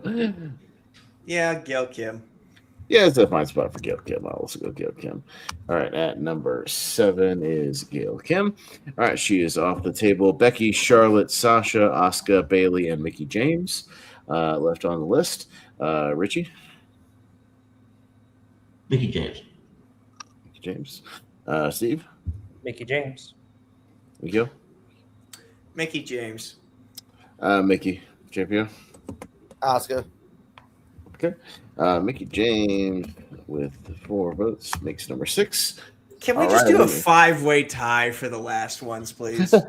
Not quite. We still have to vote. So, we are into the top 5. So we have Becky, Charlotte, Sasha, Asuka, and Bailey. Let's see where this goes. I believe Steve is up first, number 5. Number 5. I am going to go with Charlotte Flair. Nico. Wow. Fuck. I hate doing this, but Bailey. Bailey. JPO. Asuka. Richie. Bailey. Bailey at number 5. All right. Okay, Bailey at number 5. Choose off the table. Asuka, Sasha, Charlotte, and Becky still up for grabs. Nico. Fuck.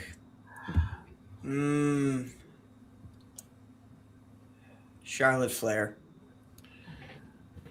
This is very close. Charlotte, JPO, Asuka. Richie.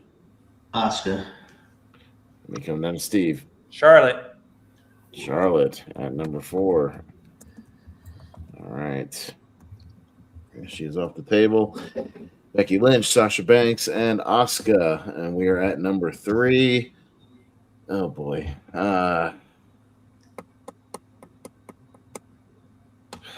Sasha, JPO, Asuka. Richie, Oscar. Steve, Sasha. Nico. God damn it. Why am I the tiebreaker?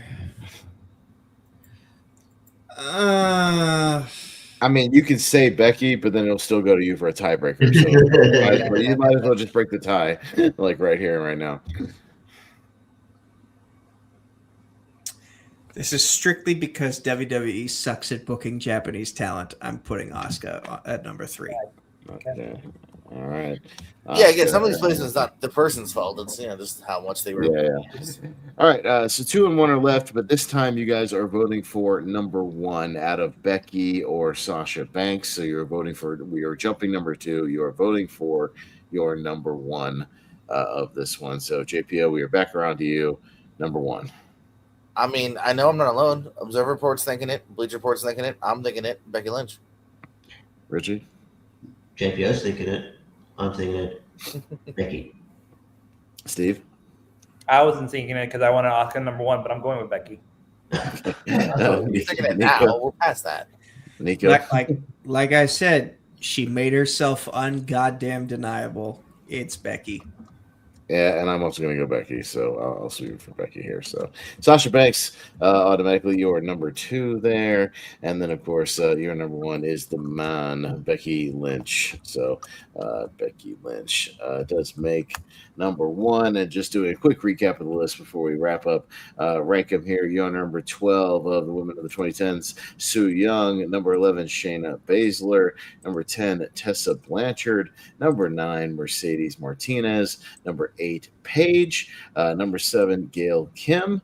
Your number 6 tonight is Mickie James. Number 5 is Bailey. Number 4, Charlotte Flair. Number 3, Asuka. Number 2, Sasha Banks. And number 1 is Becky Lynch. So that wraps it up for the women of the 2010s.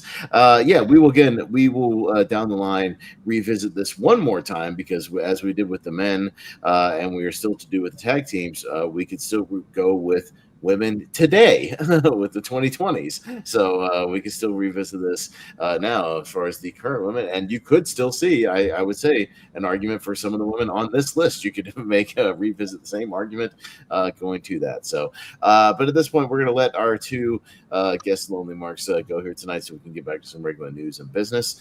Steve, any very quick plugs and party words, and we'll let you go. What you got? No, thank you for having me. I'm always down to talk about women's wrestling. You check out my stuff at Mesa Media 1 on X, on Facebook, on YouTube.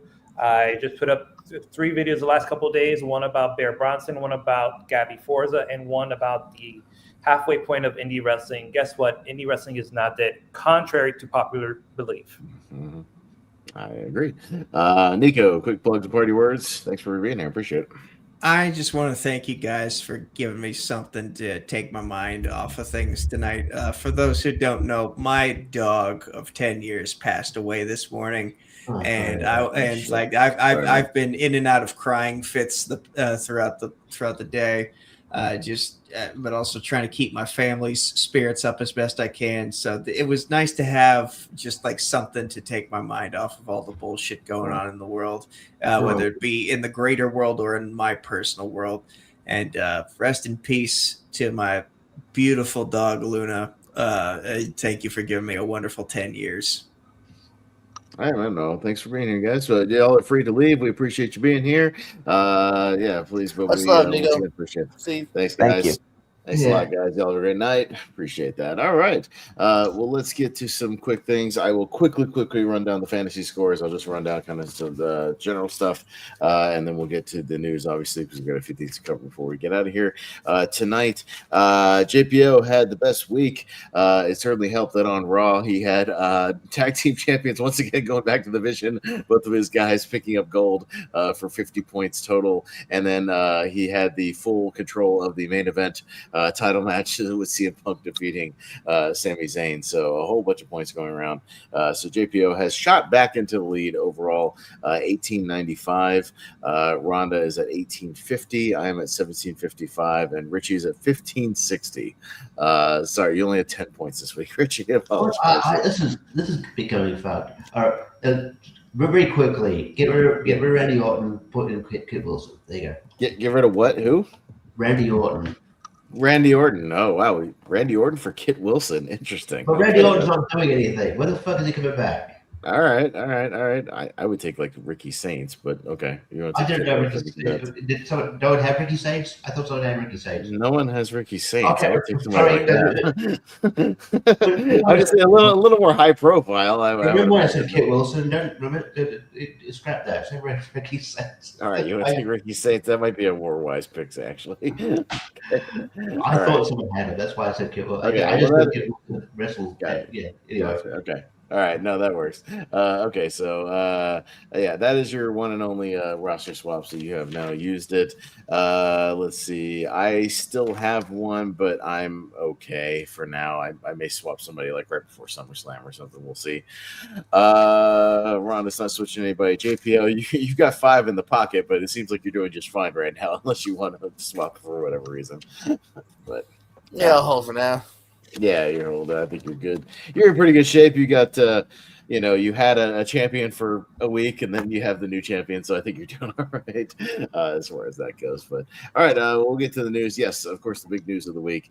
We have 2 new world champions on both promotions. We have a new international champion, new champions all over the place. So I guess let's go with WWE first. Sami Zayn's run. Just a little over a week or so. About 10 days, 9 days, 10 days, something like that. Cody Rhodes wins the spot, but does not make the match. They're in Chicago. CM Punk steps up to the plate. As he said, opportunities can fall in your lap. He steps up to the plate.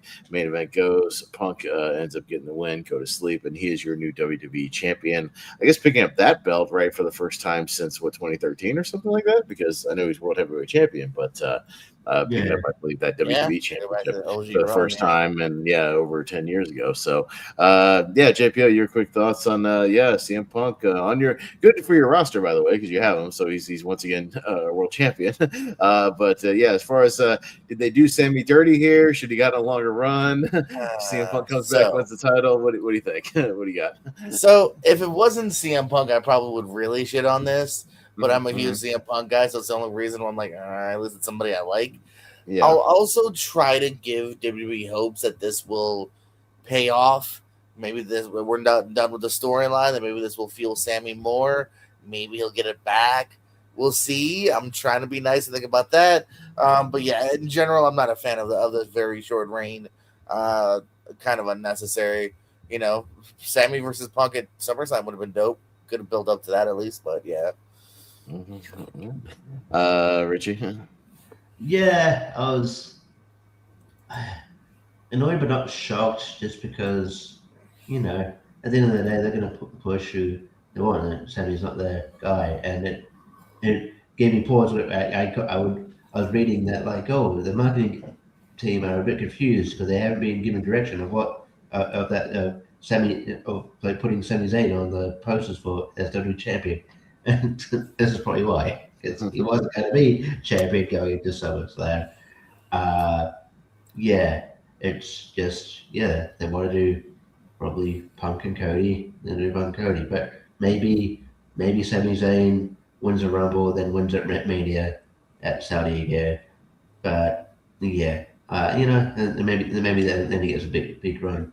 Who knows? But, it's one of those things where I will, what are they, let's say it would have been cool if it was at a pay-per-view, man. Maybe he has had a challenger and it was CM Punk, you did Sami Zayn and CM Punk at pay per view.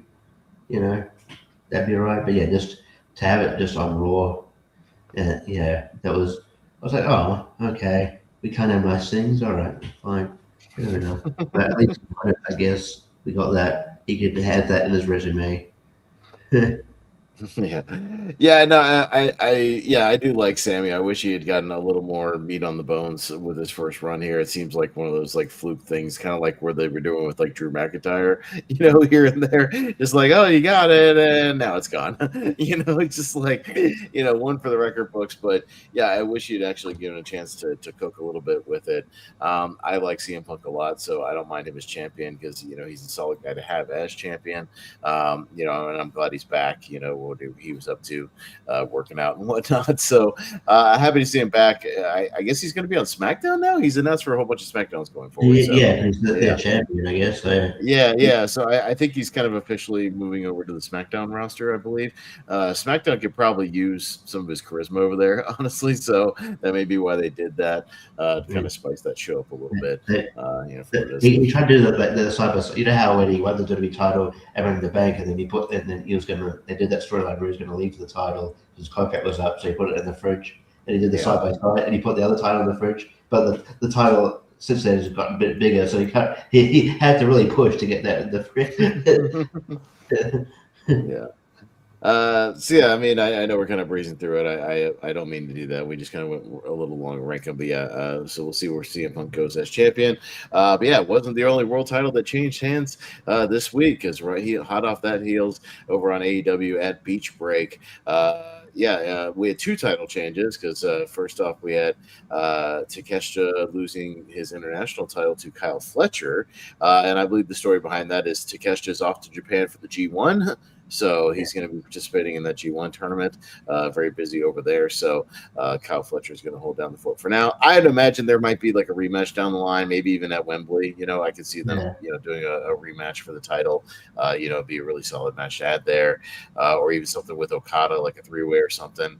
I can see going down. So there's always that possibility. He won quite clean, which is interesting. Clean match. Yeah, no, like really any outside kind of stuff going on. Good stuff there. And yes, Kenny Omega got his title shot.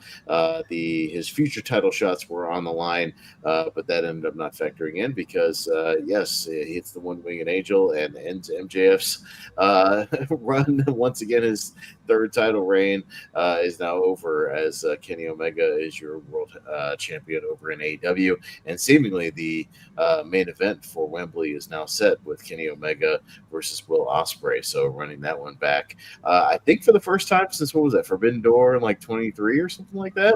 23, yeah, when Will Ospreay was kind of still working heel, as like a New Japan guy for Don Callis. So, maybe just more of a kind of a baby face sort of thing, even though, Ospreay's technically with the Death Riders, who are kind of heels, kind of not heels. I don't know. It's hard to tell.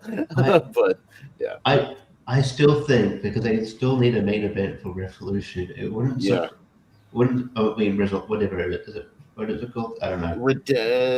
Whatever it's called. Redemption or something. Redemption. They still need a main event for Redemption. It wouldn't shock me. I'm not saying I'll do this. It wouldn't shock me if MJF just wins it back. If that's the case, why though? Like, why do it? I don't really get that. I mean, I don't. But it was a cool thing. Like, hey, so that Kenny Omega could fight for the title. He can win the title when it's back against the wall, but maybe they don't do it stipulation at Retribution. I don't know.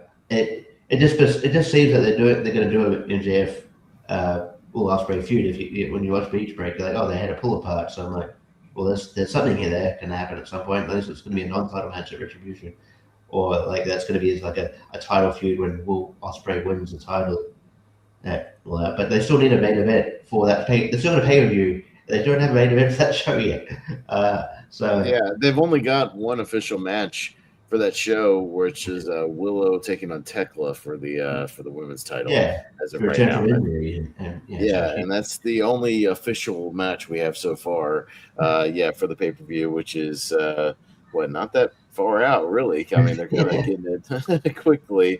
I was looking at my calendar just to see exactly when, but yeah, it's the 26th. So we're only we've got essentially 2 more Dynamites and then the pay-per-view. So they need to, get on, get to some matches, getting booked for this pay-per-view. I always thought it was kind of when they added this, it was unnecessary, just because you could take a nice, simple, keep building towards Wembley, you know what I mean, and just kind of let some stories kind of cook along, and still do some title matches or things here and there, some bigger, Dynamites and whatnot. But yeah, it seems like kind of an unnecessary just to get some more Canadian revenue. But JPO, any thoughts on Kenny Omega, and does he hold the title to Wembley, or does he drop it back, or is it going to be Omega and Ospreay at Wembley officially? What do you think? Yeah, this one's kind of interesting because we thought, okay, maybe if Omega does it, it'll be in Redemption, because it's not in Canada. Or is that a different show? Yeah, it's in Canada. Yeah, so it's in Canada. So you thought maybe that would be it, but they didn't. I know other rumors be maybe a triple threat to do something a little more different, unique, because we have seen singles matches from all three, so maybe we'll do that. But I don't know. We'll see. We could. I don't hate it. I like Omega, but I do love MJF. If they wanted to have Omega, I guess maybe get one defense in before Wembley, but still give MJF, wanting a rematch, but maybe in getting that, Andrade gets a shot in there. Maybe it's a triple threat or something. Maybe Andrade gets worked into that main event. That's a possibility. That seems like a jump. It seems like a jump, but I mean, he keeps wanting these, title shots. I know he wants MJF, but he doesn't have the belt anymore. So it's why keep going after him unless he has the belt? It's kind of a person. Yeah, so I don't know. I'm trying to spitball because they don't have anything. See if they get any plans for this pay per view. I'm just trying to see what would kind of make sense. Any ideas, Richie? Going forward? Yeah, I'm not sure. And then there's, I don't know. I'm not totally sure where you. It makes it weird. I was just I don't know why they moved it for, I guess, to have a moment on TV. But yeah, I would have just waited until the Retribution pay-per-view, because now I don't know. Yeah, you need to sell that show. But so yeah, I don't know. I like the idea that they got a whole bunch of people wanting the title match. So I mean that's cool, I guess. But maybe into Andrade, but I feel like Andrade might actually, on his step to maybe challenge for the world title, he might actually beat Mark Davis. I think that's what they're setting up for. And him actually winning maybe the title he's got. Because he was talking about. Don Callis was talking about challenging him, facing Jake Doyle at some point, and then on the way to facing Mark Davis. So it might be a bit of a path for him to get the title shot. But I don't know what you do. Maybe Moxley watch it. It's hey, we could do a Death Riders event, and maybe you just do Moxley and Kenny Omega at Retribution. I don't know. Yeah. But I don't know. Moxley? No, fuck Moxley. No. I've heard in looking up chatter, I'm seeing people say maybe Swerve steps up and faces Omega in the meantime, to potentially Swerve having motivation to maybe want to try to get Ospreay one more time, but Omega beats him because they have some unfinished business. I don't know. You could still have Andrade face MJF, but maybe for a future title shot or something. I don't know. There's, I guess, things you could do, but it just seems a little wonky. But we'll see where they end up. I don't know. Yeah. So before you get to proper, just JP, you watched China, right? Yeah. Yeah. Was Tekla drunk on commentary? She was fucking weird. She was weird. I think that's her character. That's been her character recently in promos and the post scrums and stuff. So she was just scared. She was She's like too many bitches in the ring, or she didn't even know. She had to ask like the announcers whether Mercedes won the Owen Hart tournament. But yeah, I thought that was funny. I was like, she's hammered. Anyway, that's all.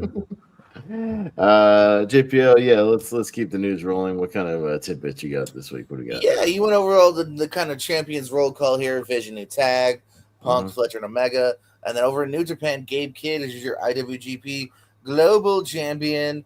And then kind of the big news coming out too now, I think we should all briefly discuss. Sheamus looking like he's that's right. Yeah, he might be with WWE. That they pulled maybe a New Day situation where the rumors that they offered him like a shittier contract, a like less money deal. Yeah, the rumor less right money now, deal. Similar to our Truth as well, of like, hey, you're doing less days, make less money, and he went, nope, I'm good. No, I'm good. Yeah, we haven't seen him on TV since November. He was actually back teaming with John Cena during his last run. Him and Rey Mysterio picked up a win, and a couple months before that, his last PLE was with Rusev when they had that good old fashioned Donnybrook and Clash in Paris. So yeah, what's thoughts on Sheamus? That's another big name from a world champion. Yeah, it's one of those situations where as soon as I saw it, my mind immediately went to this whole New Day, R-Truth, thing they're doing with all these talent. We're like, this new thing idea of, hey, you've been here a long time, you've been great to the company. How about less money? And everybody's just seems to be bonding together and just going, no, fuck off. I think I'll just leave. I'll just, go do other things. And especially, and it seems to be targeting, these guys who are like in their maybe mid 40s, late 40s, who have like been around of advanced age. But, at the same time, if Sheamus is one of those guys that if he wants to work on the indies and get some high profile stuff, he could definitely do it. He has a high profile name, like you said. He's a WWE champion. He's got the pedigree. People know who he is. Even if he just wants to do conventions and appearances and whatnot, he could certainly get the bookings. People would like to get out and meet him. So I think even if he does depart and doesn't renew the contract, I think he'll be fine. I don't necessarily think he's a guy that needs to be in like an AEW or something or a TNA. I don't think it needs to do that. I don't think he really fit in with the TNA style per se. It's a much more kind of younger man's game at this point over there. And I just don't. I think he would get lost in the shuffle. So I'd rather see him just do some cool, indie appearances and conventions and whatnot, if that's the case. But Richie, I could see him like doing maybe like having like doing a short contract with AEW, maybe like just acknowledging like maybe doing a reuniting with like the bar or something, or doing something with Claudio there. But yeah, like again, he's like in his mid to like 40s. So if he decided to hang out, that'd be good too. Like, and he's done acting. Maybe he goes to that. He's also got a successful YouTube channel, so he doesn't need to work. But if he wants to work, I'd be happy to see him. He's really good. He's always fun to watch. I like that. He's always his matches with Gunther were amazing. I do worry about those guys that been around for a while. Like you said, in their 40s and maybe get restructured contracts. Like I think of someone like The Miz as well, even though he's not as popular. But I'm like, wonder if they can ask him to restructure his contract. And like, where would he go? Because I feel like he's in that category too, of like a guy that's been there for a long, long time, even before Sheamus, and I could see them asking them the same thing. So, we'll see what happens. But yeah, I know Kevin Nash has talked about like getting like WWE talent involved with SAG because he thinks that they should so he's trying to make inroads there. I don't know how that works, but. Yeah, I mean that would, because there should be kind of, I don't feel like this. Yeah, I feel like they can't afford to like scare people like too much all the time with these like sort of contracts. They've got to rethink that. I don't know. Just fuck TK. All right, thank you. I hope you guys are sitting down, and we're all gonna hurt together here on the recent Chris Van Vliet interview. a pro wrestling legend, has confirmed that he is retired. Great Khali has confirmed that he is indeed retired from in-ring competition. His news are Oh shot. no! Not the Yeah, if you guys need a minute, I understand. Let's give him a 10-bell salute for his career. But Right. no, so yeah, Great Khali won't wrestle again. Cool. In injury news here, you have like Kingo coming out of surgery, expected about 6 to 8 months before we see El Hijo. They'll invite Kingo back on screen. That dude needs to change up his style. He gets injured a lot. Somebody coming back from injury and maybe positioning into a different skill set now. Adriana Rizzo, formerly of the D'Angelo family, she appeared on Evolve, but as an interviewer. She has said that she's supposedly cleared to wrestle, but maybe they're trying something else, Byron Saxton style, if you will. So so Adriana Rizzo, they're trying her out currently as an interviewer over at Evolve. A couple people rumored to be coming maybe soon to NXT/WWE. Rumored Takahashi maybe finalizing his stuff soon, as well as Richard Holiday has been rumored. Kind of one of his biggest things so far is the Indies, including MLW. I think he's a really good heel there. Has been going, kind of like a Jack Vaughn and a Ben Bishop kind of viral recently, doing some fun internet things to help get himself over. So Richard Holiday possibly WWE bound. A couple of people sticking with their companies now. Daria Ray, aka Sonya Deville, has signed with TNA for even longer. They had, I believe, a short-term deal, but she has signed with them, so she'll be there for the kind of foreseeable future. As well as Rich Swann, who had recently competed in a triple threat match for Mustafa Ali's title. He is re-signed with the company, so Rich Swann not going anywhere for the time being. Confirmed on a Dynamite is Jungle Jack Perry is back.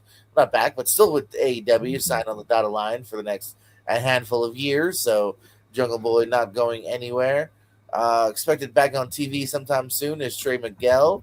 That's why he wasn't at Slammiversary, amongst other things. He's been hurt with the knee problem after he lost the title to Ali, but he's been cleared, so expect him back on your TV soon. Always got to enjoy some movie news. The Rock's new movie, Freebird. Play Freebird. Freebird is about to begin production here. He plays a motorcycle stuntman. This is from the director of Sing Sing, Greg Kadar. So that's The Rock's next movie coming up soon. Nikki Blackheart is confirmed, and now it looks like her name's going to be Reina Volcan. Reina Volcan for Nikki.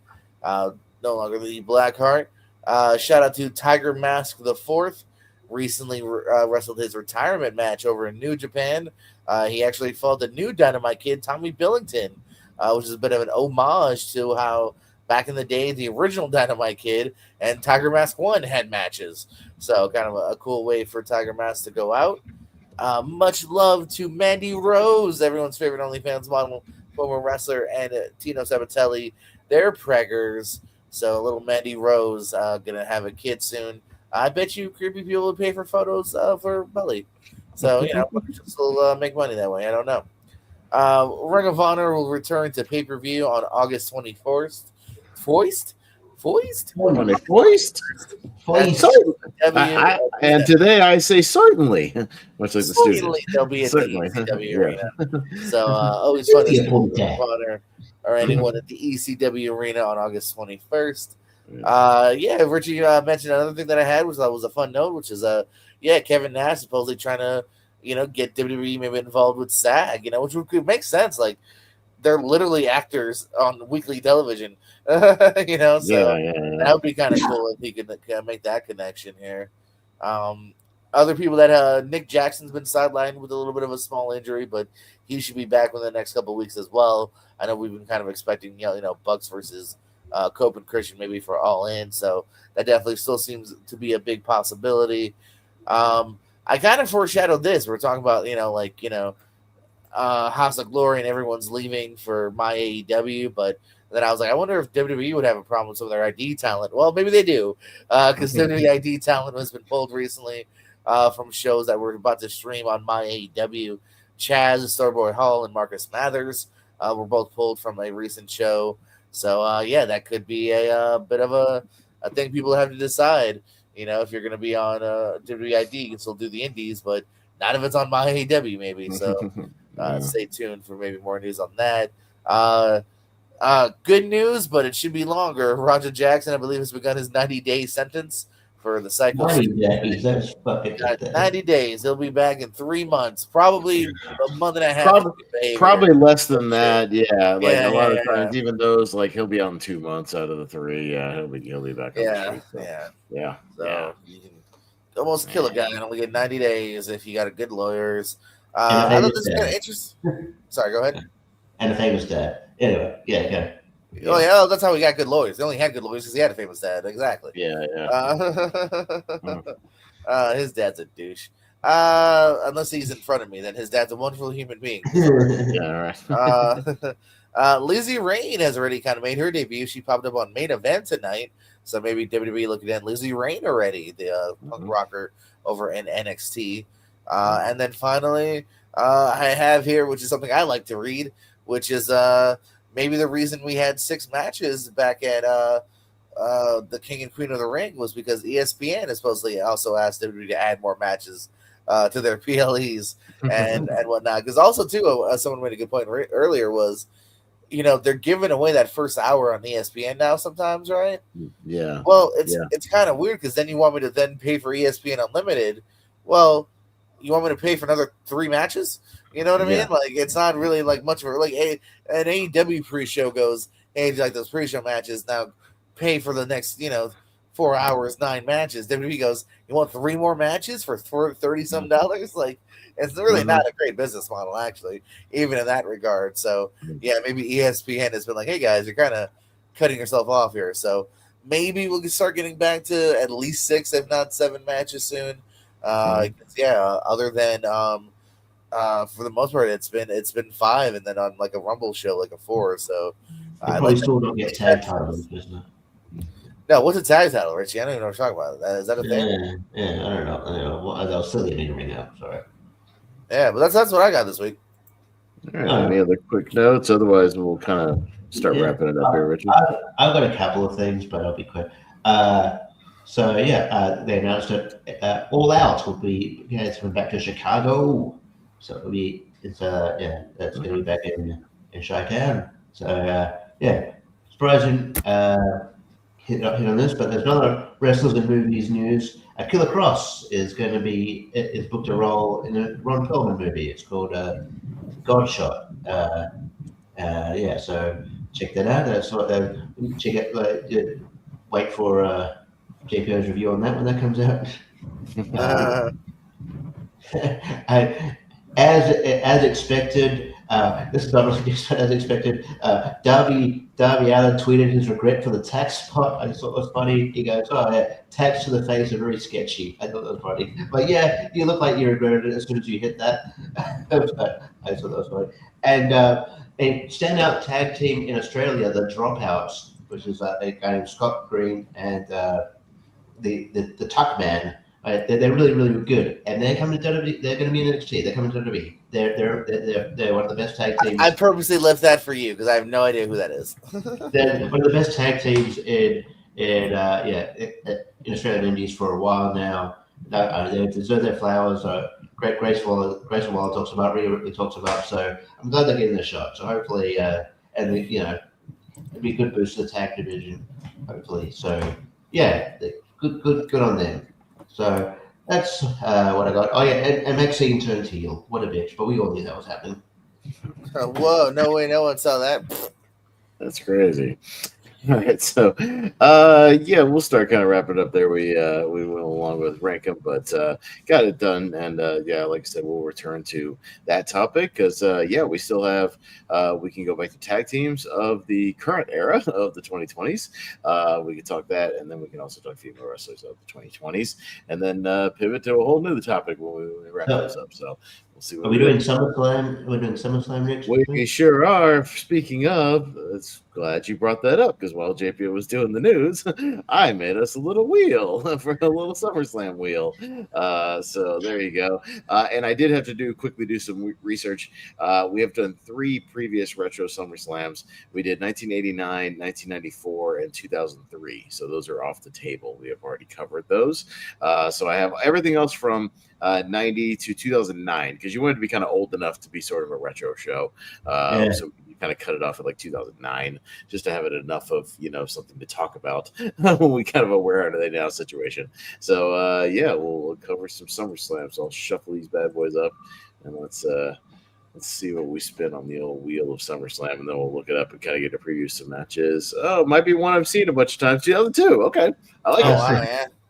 It's a good one. That's Brock Lesnar, so we can talk to Brock. Yeah, It's the return of HBK, baby. yeah. No, That's the Yeah. HBK Triple H unsanctioned match, right? That's Brock Lesnar and The Rock, so that's very much Yeah. kind of relevant to now.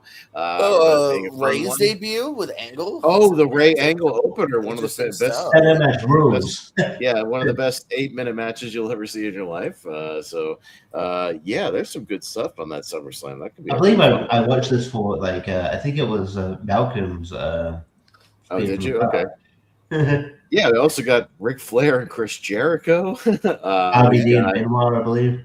Yeah, RVD Benoit for the IC title, Edge and Eddie Guerrero. That should be good. And back in 2002, the Un-Americans, Booker T and Goldust, one of the underrated tag teams of Booker T and Goldust, always fun. Undertaker and Test. And then I remember that one actually being a fun kind of hossy match, but for what it is. Last time I watched it, it's been a while though. But yeah, like I said, the unsanctioned match, Shawn Michaels, Triple H, that one's really good. And then that Brock Lesnar main event with Rock, I remember being pretty fun as well. So yeah, that could be a nice hidden gem of a show. So looking forward to that one. That's a good one. I've seen a couple of times, but it's been a minute since I rewatched the whole thing. But I know I've seen those two main event matches. I've seen a bunch of times, especially the Triple H Shawn Michaels one that was on.